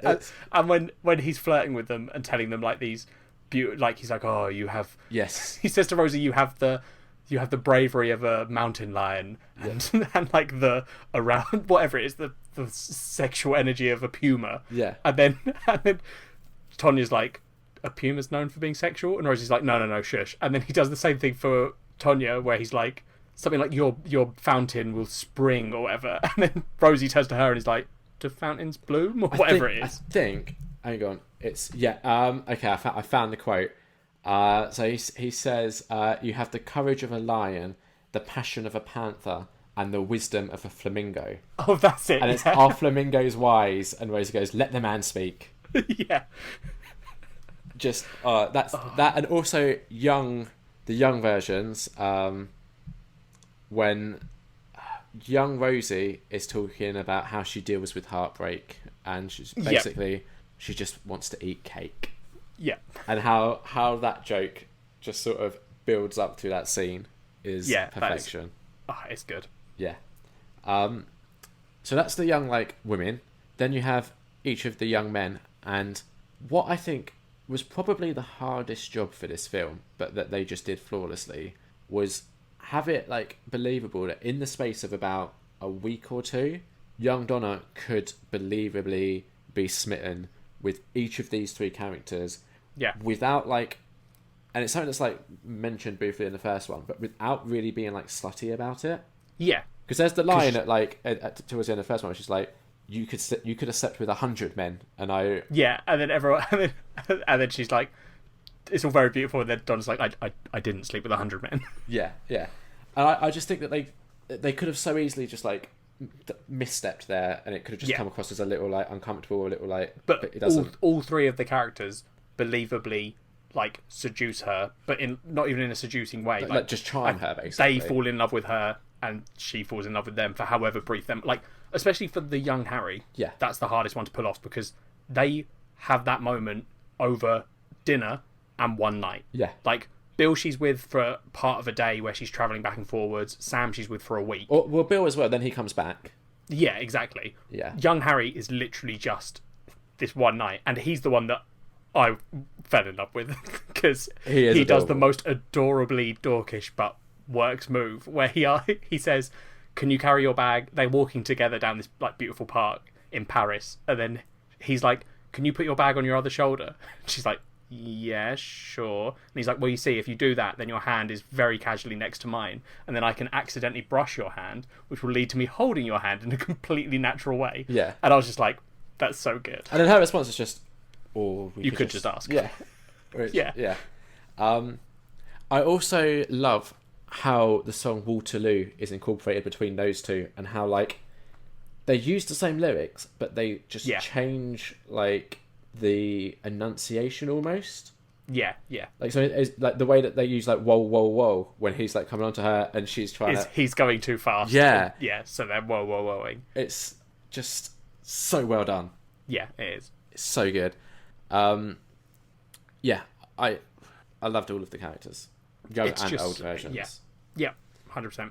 Loved the songs. I loved that it packed way more emotion. And, like, you have, like, the only character that in both of the films I'm not, like, the biggest fan is Sky. I like Sky as a character that, like, I get why Sophie likes him. Yeah. Maybe less so in the first one. And, like, because in the first one his whole plot is just, I'm getting married to Sophie, I have one moment of doubt after she's lied to me, and then it's resolved. Yeah. Whereas in the second one, the plot line between Sophie and him is he's been offered this beautiful job in New York. Yeah. She's still on the island running the new hotel, and they're like, he doesn't want to say no to the job, so they kind of break up. But then he comes back to the island in time for the opening, and I was like, oh, I love it. Yeah. And I love that they're in love. Yeah. Like we said earlier, so you don't see current Bill and Harry until about the hour mark, but it is so good when you do see them again, especially Bill. Yeah, they have this moment. So you know that Bill's getting this award. Yeah, and then this next scene is this award ceremony. Yeah, and on stage is Fat Bill. Yeah, with this just like big double chin. I was genuinely like, whoa, what a weird fucking decision for them to do. Yeah. And then you find out that what Bill has done is got his fat twin brother to receive his award so he can go to the island. And I was like, that's a good joke. Yeah. And they also have the good joke of him going to his mum, look, the only thing to do is not let him tell the goat story. Yeah. And then just immediately cut to him starting to tell the goat story. Brilliant. It's gags like that, right? That are like, they're so simple, but they're just done so well. Yeah, exactly, yeah. Because you don't even hear what the goat story is. No. You don't need to. It just goes, I have a very funny story. Yeah. And I'm sure you will all love it. Brilliant. Also, I loved Harry's bit as well. That, because, again, I love Harry more than anything in this world. He's probably your favourite character. I think he might be. Yeah. Because as I'm talking about him, I'm falling in love with him more and more. Yeah, even though he's I think you probably feel about Harry as I do about young Donna. You're not quite there yet, but I think you're getting there. Yeah, possibly. Yeah. But I love he's in Japan, in Tokyo, having this meeting, sorting out a contract, where he falls asleep because it's so boring. Yeah. And then he literally just has this moment where he sees that this other director has, like, a photo of his family. And the guy's like, oh, yeah, this is my wife and daughter. And then Harry just goes, he's like, yeah, well, my daughter's, like, the most important thing to me. And then sits down. And then they start trying to have the meeting again. And then he goes, no, she is the most important thing in the world to me. Yeah. Sign the contract. I'm going. And everyone's like, sorry, what? And he just leaves. And it's great. Yeah, it is. Also, I like how when you see young Donna and young Bill help, is it Julio maybe? No, it's like Alejandro or something. Yeah, it's not quite that. Alec something. Yeah. Helping a Greek guy get to someone that's getting married, but he loves her and he can't let it go ahead. And then they meet him later on, and I love the scene where he's like addressing this room, this story, and you don't see the room, and Bill sort of is like, he's trying to get into it, and then it cuts to the room who are paying them zero attention. That is a very good scene. It's Yep. It's rare for sequels to just improve on the original as successfully as this does. There is one problem with this film that I didn't like. I think I know what you're going to say. I didn't find it a problem, but go ahead. I know you don't. I don't like the fact that Cher is in this film. I don't mind Cher. That's not the problem. But her character is this... For 2 films, they've spoken about Donna's mum, who's this horrible woman who, like, abandoned Donna. In all honesty, in the first film, it's heavily implied she's dead. Yeah, that's true. Yeah. Because she's like, oh, I think my mum up there is like cursed, essentially. So I was like, okay, interesting. But even then, like, throughout the second one as well, then, so they're basically implying that this woman basically abandoned Donna when they found out she was pregnant. Donna was just like, I'm done with it, I don't care. I'm even before then, really. Cause... Yeah. But so they bring Cher in to play the mum in this film. She arrives right at the end with about 15 to 20 minutes to go of the film. Yeah. Turns up, says, I want to be a grandmother, I've realised I was wrong. Basically has that moment, which would have had a lot of payoff if we had seen Cher's character being a dick. Yeah. Which we haven't. She just turns up and goes, I wish I'd been a good grandmother. Okay. Then she finds out that the hotel manager is this guy called Fernando, so that she can very quickly sing Fernando to him. Yeah. Who she knew when they were kids. They fall in love. And it's just like... So like I said earlier, the thing I love about this film is that it's all a singing. Like, some of them are good singers, but they're not professional singers as far as I can tell. No. Cher is. So when she sings Fernando, that's very much just Cher covering Fernando. Whereas everything else is like this sort of heartfelt karaoke style, almost like people just singing, and it's joyful. Cher is just singing Fernando. Yeah. And I feel like she's totally unnecessary to the film. And I'm not criticising her because she's fine in it. It's just such an unnecessary thing to be in the film. I get that. I get the criticism. For me, it didn't really bother me. I didn't mind the scene. I didn't hate it. I didn't love it. I was like, it's a good joke. I like the gag. Fine. One thing I do want to say though is picking up on you talking about it being karaoke. I think a lot of people gave Pierce Brosnan criticism in the first one for his singing, and he probably is the weaker singer, but he's trying so hard. No, I love I don't care. And I actually thought in the second one he had improved a lot. Apparently I heard that he was really anxious about doing the second one and didn't want many singing parts and I think that's because of the reaction it had gotten. But I agree with you. I think he's good. Not good, but I just think it's so heartfelt that you don't care. Exactly. Yeah, exactly. Also, the choreography in the second one seems to have stepped up a little bit. Like, there's a few more group in the first one. You have a crowd of these like Greek workers on the island who turn up for most of the songs, which is, can I quickly say, one of my favourite parts of that film is the Greek crowd. I love them. They just rock up for every song and it's great. Yeah. In the second one, it's much bigger set pieces of dancers. Like, there is literally a scene where Harry and Bill are coming over on a boat where there are maybe 4 fisherman ships full of people all doing a choreographed dance, which is very good. That scene with Harry and Bill like reenacting Titanic at the front of a boat and just dancing on the boats is just another just pure joy scene. She has 3 good dads. Yeah. She went from none to 3 a lot, and it's amazing. Exactly. Also, like, for me, one of the absolute highlights is... So, they do it in the first one, they do it again in the second. After, like, the film, there's a bit of a song as the credits play. And in this one, this is one of my favourite ABBA songs, which I hadn't even heard of until I'd seen these films. But they cover Super Trooper. I can't believe you don't know that. And they have that song before this. I'd never heard it before. And they join up the young cast and the old cast to perform it. So good. Seeing like the young versions interact with the old versions as well in that scene, especially young and current Sam. Oh yeah, that's it's fantastic. It is absolutely fantastic. It's just such a fun film. Yeah, you do cry a lot more in number 2. We number do 2 need to makes talk you cry about a lot more. The kind of final like narrative scene because it's one that Amanda tweeted to me about. I'm going to read Amanda's tweet first, and then I want to hear your... Is this in the church? Yeah. Okay, yeah. So, during my hashtag Liam's Girls Night In Twitter feed, yep. I tweeted saying, I don't think I'm emotionally prepared for the church baptism scene. Because I knew what was coming, yeah, and I knew I wasn't ready for it. Nope. And Amanda tweeted saying, I'm apparently a monster, and laughed in this scene. And I responded with a gif from Community of Chan saying, ugh, you're the worst. And Amanda said, Ghost Meryl Streep was too over the top for me, but half the people in the theatre I was in were crying. And I responded saying, I would have been in that half. Yep. Ellie's responses to that scene. I also would have been in that half because I just cried for that whole scene. It's because like you've it was another one of, you know how like I said I wasn't sure if they were going to get like Colin Firth back and yeah right. It's another one where she's not been in the whole film. No, you see pictures of her. Yeah. And I spent the whole film being like, are they going to somehow find a way of bringing Meryl Streep back? And they do for that scene, and it's just it's also the like, so you've got the two timelines going on, the two stories being told of young Donna and Sophie, who are about maybe not the same age. I think young Donna's probably the same age Sophie was in the first film. Yeah, that's so right. So maybe 10 years difference now.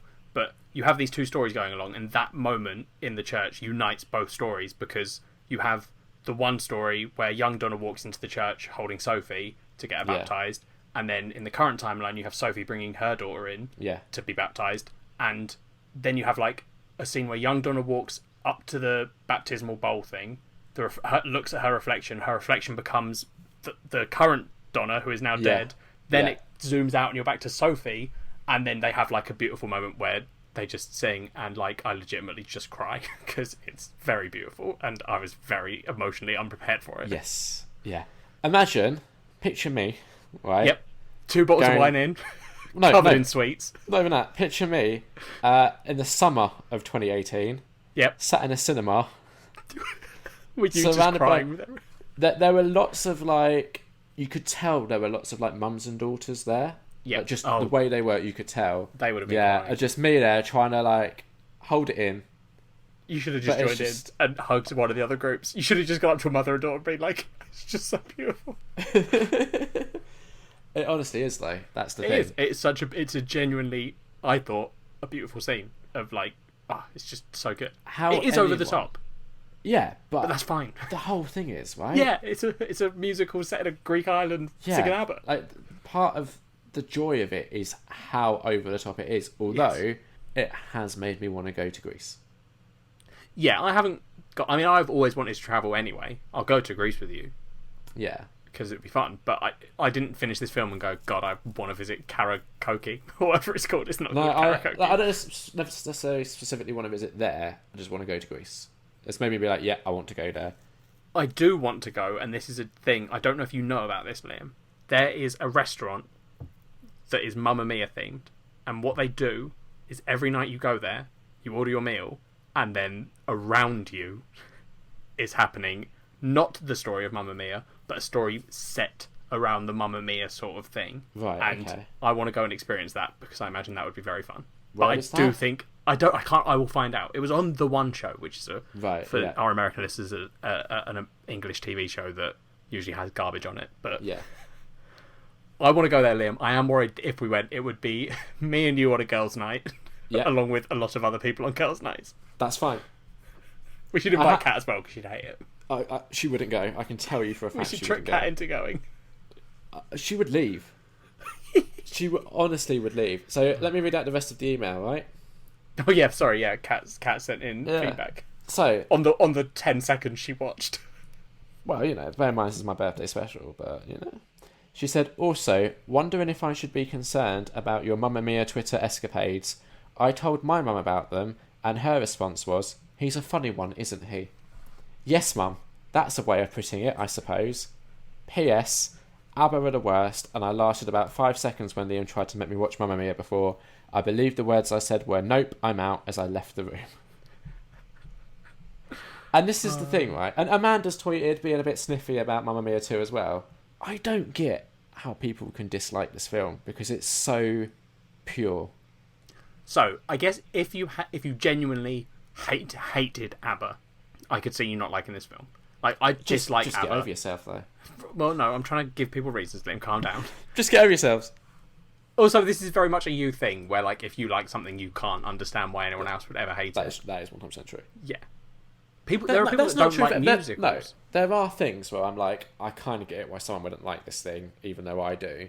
Yeah, but that's probably because over years of your life, you've tried to show people it, and then they're like, this is weird, Liam. And eventually you're like, well, I understand that other people think this is weird. Yeah.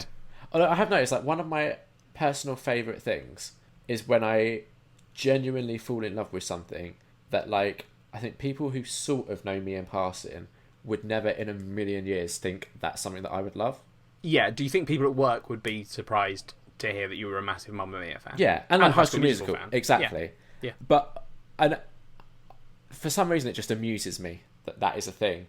Because I can't help how much I love these things. Yeah, you genuinely do. Yeah, which, I think when I first watched both Mamma Mia and the sequel, I think my initial ratings were like 3.5 out of 5 for each. But after watching them again, and this happened, like I said, with Greatest Showman, it happened with High School Musical, they've been bumped up. What was your rating for Mamma Mia? Here we go again. It's a 4.5, and it only missed out on the 5 because I wasn't a massive fan of the Cher stuff. Yeah, I completely agree. Not with the Cher stuff necessarily. It's also not a perfect film, but it's a 4.5. It is close to perfect. Yeah, it's very close. But let's wait for Liam's third watch of Mamma Mia 2, where it becomes a 5. Well, you never know. Like I say, I think my issue is more just Sky is the character I struggle with the most, and even though he's again hardly in it. Even when he does come back, a part of me is like, I kind of wish you'd just find someone better. Sky's fine. He is, but in a film where the characters are all so good, he is like probably the weakest. I'd marry Sky. I'd marry Sky and Sophie in a three-way marriage. I don't really want to share her. I want to be best friends with Harry. Yeah, I would. If you ever get married, I would like it to be Mamma Mia themed. I will not have a Mamma Mia themed wedding, but I will invite you to a hen party, which will be Mamma Mia themed for part of it. I can maybe deal with that. I'll have a proper hen party where it's all women, and then you can play one of the stag guys in their masks and flippers. Yeah. You can do the little dance on the pier. I think they all have their tops off, so I need to get back to the gym pronto. I'm really pleased you enjoyed these films. Yeah, I did. As I've been saying for ages, I know. I knew I would enjoy them. But for someone that doesn't like ABBA, you can see why there would be an element of but that doesn't matter because it's a musical. Matter, but let's just talk to Kat about how it does matter. Apparently, well, I don't want to say anything to Kat because she'll judge me for liking it. Yeah, sure. Amanda sent us some tweets about these films. She said Colin Firth on screen is always a delight, but there wasn't enough of him. That's fair. Yeah, and apart from Amanda, responding to my hashtag Girls Night In, she did say that she admits Lily James is good in the film. So I watched sing along version. I saw that you were doing that. And I said, "Do you really need the words on the screen to sing along?" And the answer I gave to Amanda is, no, I don't, but I thought the videos that I were putting on Twitter might benefit from it for people on Twitter to join in. Which is fair. Yeah. I had a really fun night watching these and drinking 2 bottles of wine.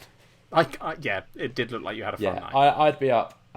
If Kat is ever away again and you want to come over for a Mamma Mia theme tonight, I'm fine. I'm down. You do need to hire a very attractive Greek man to serve us drinks. That could be hard. Well, I'm going quickly off the idea. No, I'm sure we can manage serving our own drinks and just watching these films, and you can enjoy Harry and I can enjoy Donna. It'd be great. That's it for my birthday special for another year. Listeners, I have been excited this whole episode. I think I've done a good thing for the Christmas special. So this is a little bit like my birthday present to Liam. So as listeners know, we're coming up on the Christmas special. It's the next episode, probably coming out. I don't want to say it will come out on Christmas Eve. That is when it's meant to go out. But it might come out, a couple of days after Christmas. I mean, it'd be good if you... Well, no one's going to listen on Christmas Eve and Christmas Day. No, I know. So, what I'm trying to say is, depending on how long it takes you to turn this one around, try and get it out for before Christmas Eve. That's not leaving me a whole lot of time. Let's do a very... Maybe. Let's make a Christmas miracle. Fuck off. Fuck off. And have a Nerd on Nerd episode that actually goes out early. As we always do on Christmas, We Yes. fall back on the traditional Nerd on Nerd style, which was me and Liam both coming up with an idea, sharing our cultures, swapping them, some would say. And that was the whole point, wasn't it? Like the first 6 episodes, it was you would suggest something, I would experience it. I would suggest something, you experience it. We'd get together and talk. The only reason we changed that, which is still a good idea, is because it was making the episodes go too long. Yeah, and look at us now. We already, on short episodes, record for 2 hours and release 2-hour episodes. So imagine if we did 2 lots of culture swaps each It would be a lot longer. Yeah. So, for Christmas, we do fall back to that old style. So expect a long episode. For the last couple of years, Liam has been doing Silent Night, Deadly Night. Yeah. And we're working our way through that series. So I believe this year I'm getting... You are getting Silent Night, Deadly Night 3, Better Watch Out. We're not happy with this one. We're waiting for 4, right? Four's my favourite. But again... And then you think 5 is good as well. Yeah, I think you'll like weird. 5. Yeah. Okay. Slight caveat, when I did first watch these, it was back in like the days when I was watching Feast. So who knows how it holds up. It could all be crap. But you enjoyed the second one last year. I did. The second one is a good film, and we have fun watching it. Yeah.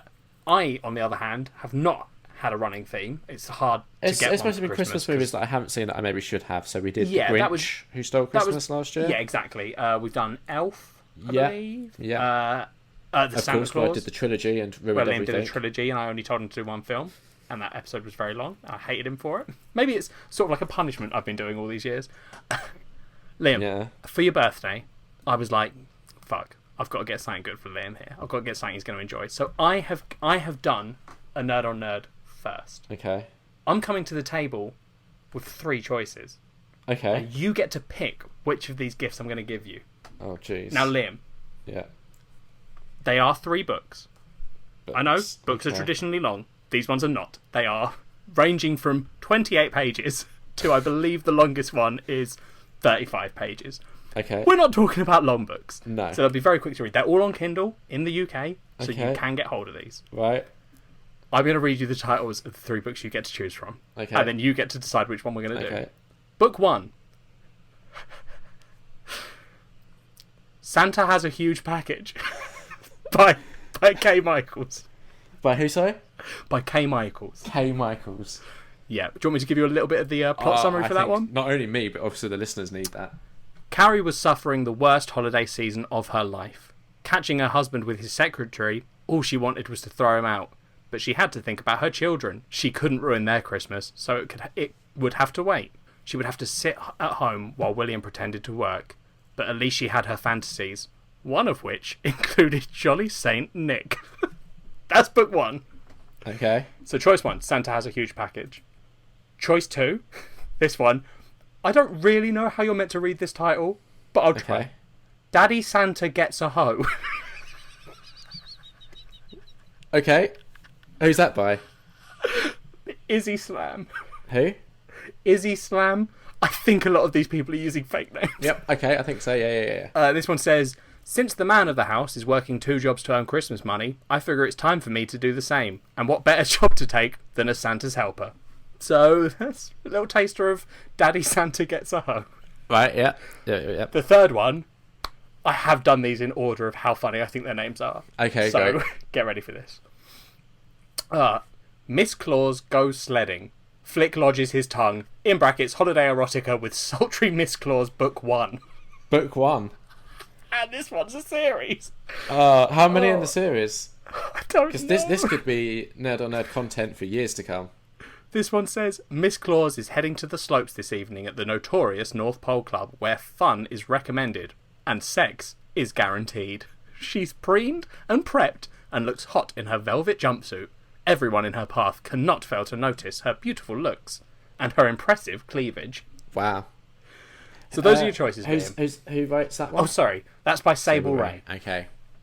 So you've got Santa Has a Huge Package, Daddy Santa Gets a Hoe, or Miss Claus Goes Sledding, Flick lodges his tongue, in brackets, holiday erotica with sultry Miss Claus, book 1. Yeah. It's a hard... I'm...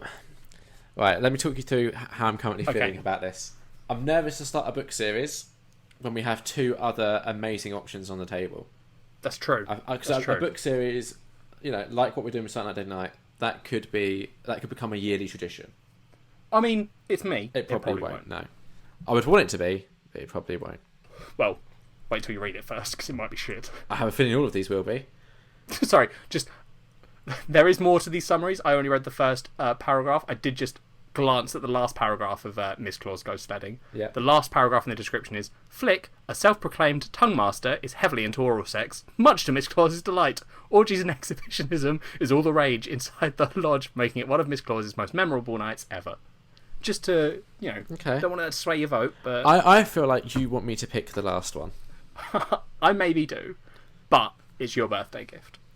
I mean, also, Daddy Santa Gets a Hoe is a great name for a book. And Santa Has a Huge Package. That's the one that I'm most like. I like the sound of that one, but I think I might have to go for the third one just to make you happy.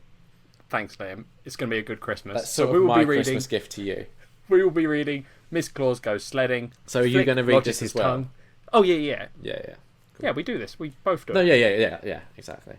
I will, Liam, admit that there was originally a fourth option, but it has since been, or not since, it has been removed from Kindle and you cannot find it anywhere. And this one, you wouldn't have had a choice if this was available. This book was called Penetrating Claws, The Private, in brackets, and Uncensored, end brackets, Confessions of Toysin Tinkerbottoms, in brackets, and erotic that's not fairy available tale. Anywhere online. You cannot get it. If anyone finds a copy of that book, send it to me, because I will read the shit out of it. When young and inexperienced, Toysin Tinkerbottoms manages to land a dream job at Santa's workshop, all is not as it seems when the seductive Mrs. Claus takes a lustful interest in the handsome elf. This is a whole genre, Liam. Christmas erotica. It's amazing. It's inspiring. I'm picking what we do for our next anniversary special, and I'm currently leaning towards we write each other some Christmas erotica for the Christmas special. We could do.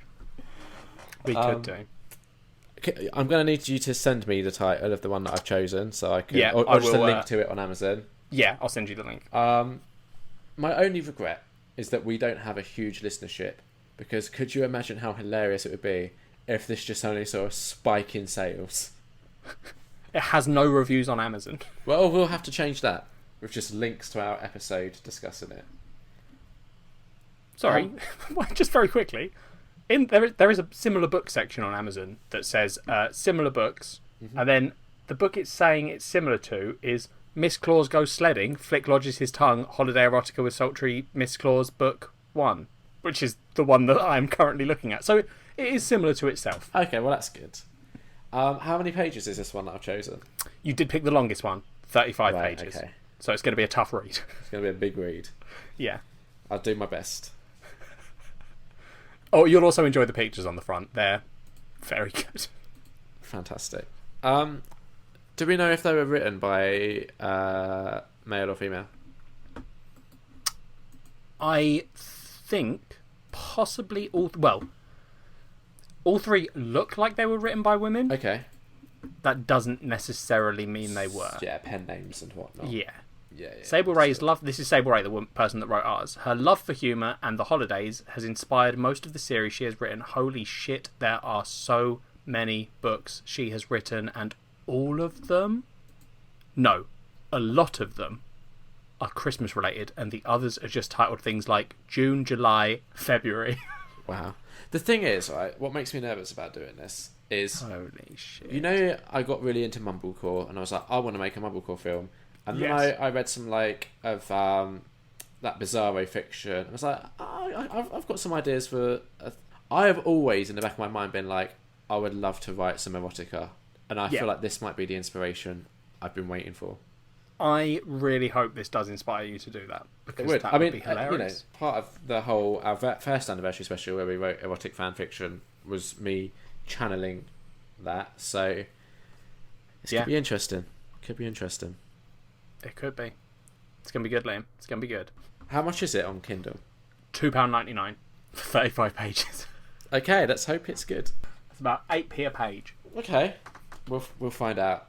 If any of our listeners want to play along, Miss Claus Goes Sledding, Flick Lodges His Tongue, Holiday Erotica. Can't see the second book. Don't know. I know Amanda likes to try and kind of do our culture swaps with us. Join in, Amanda. This one could be interesting. Oh, then again, I don't think she's watched any of the Silent Night, Deadly Nights. So no, that's fair. If she wants to give this a skip, I think we can forgive that. I'm so excited. Well, join us next time for... I mean, I feel like we've both taken the meaning of Christmas and warped it to our own needs. Like, I've given it a horror spin. You've given it whatever it's going to be. Spin. Mild erotica. Probably heavy erotica, to be honest. Yeah. I mean, what I did, like you said, I did the films that you should have seen already. Like, my childhood Christmas films that you hadn't seen. I've sort of run out of them. Like, I think you've seen most of the other ones. So I was like, this year I was like, oh, maybe I can find, like you said, a Christmas anime. Couldn't find many. There's a lot, but I was like, Liam's not going to enjoy them. We already know that. So I thought, what can I find that Liam might enjoy? You nearly got Twilight Christmas fanfiction. Oh, okay. Which was, according to the Cracked article that had it in it, a little bit too rapey. So we avoided that one. We have so far this year covered a few problematic topics on Nerd on Nerd. I'm hoping that this one won't be. Oh, it's good. There could be interesting discussions depending on how deeply we read Silent Night, Deadly Night 3. Exactly. There we go. It's all going to be good. Tune in for the Christmas special. It's going to be good. I might buy some mince pies and eat them while we record. I'll have a glass of mulled wine. Get to watch that on Skype. Oh yeah, you will. Yeah. So I'm going to be so Christmas. I'm going to get myself so Christmassy for you. I'm not. You're going to hate it. So, Kat's been belly aching for weeks now about getting a Christmas tree. Here's the thing. You should get one. I'm not hugely into Christmas. I like having time off work, but you know, it's Christmas. But why does it matter if you? This is the thing I don't get about anti-Christmas people. People that you're not even anti-Christmas. You're just not into it. So why does it matter if you get a tree? If you let me finish the story. Well, no, I'm angry. You've made me angry too quickly. Well, let me finish my story then. Okay. So Kat's been belly aching for ages about getting a tree, and I was like, look, if that's what you want to spend your money on when we've got bills to pay, then fine, treat yourself. Turns out my mum found out that she had a spare Christmas tree in her garage, which she's given to us. How tall? How tall are we talking? What 6 sort of foot. Oh, nice. Like it. 6 foot tree. It's a big old tree. It's a big old tree. So yesterday, Kat was about to leave. It's Kat's mum's birthday today, which is why she's not around, and I had my girls' night in last night. Yesterday at lunchtime, my mum comes over with the tree, and there's me and my mum. It's one of those trees that you have to put like the branches on and build it up, right? Me and my mum building this for Kat while she's just sat there eating her lunch because she's about to drive back home. And I just am like, something's gone wrong here. So, you know, you might listen to this episode and you might hear me say, yeah, I've got a girlfriend, but hey, I'd marry Lily James. Look, I'm still not the worst boyfriend. I don't want a tree. Kat's got a tree. I helped build it. If Lily James wanted a tree, I'd buy her whatever she wanted. Just saying. I still think that might I would mean you're chop the worst down boyfriend. a tree for Lily James and drag it through the snow. Yeah, so that means you're a back bad boyfriend for Kat. Anyway, if you want to get in contact with us and berate Liam for his poor life choices, you can tweet us. No, you'd need to email that. You wouldn't have enough characters on Twitter. Yeah, that's true. Yeah. Use Twitter for just normal communication. Like, you guys are pretty good. Yeah. Twitter is @NerdOnNerd. Email us at nerdonnerdpod@gmail.com. Yeah. You can Facebook us, facebook.com/nerdonnerdpod, all one word. YouTube. Doesn't say all one word. YouTube, you can search Nerd on Nerd, all one word. Yeah, that'll get you to us. Liam assures me. Rate and review us on iTunes. Yeah. For little birthday present for Liam. or early Christmas present for both of us. Well, no, don't say that, because then we get to milk that one for the next episode. Yeah. Next episode we can be like, oh, Christmas present, rate us. See? Perfect. Makes sense. Come on, Liam. Very smart. Thank you. That's it, really. I think that's Happy it. birthday I think we're all good. to me. Happy birthday to Liam. Indeed. Bye. Bye.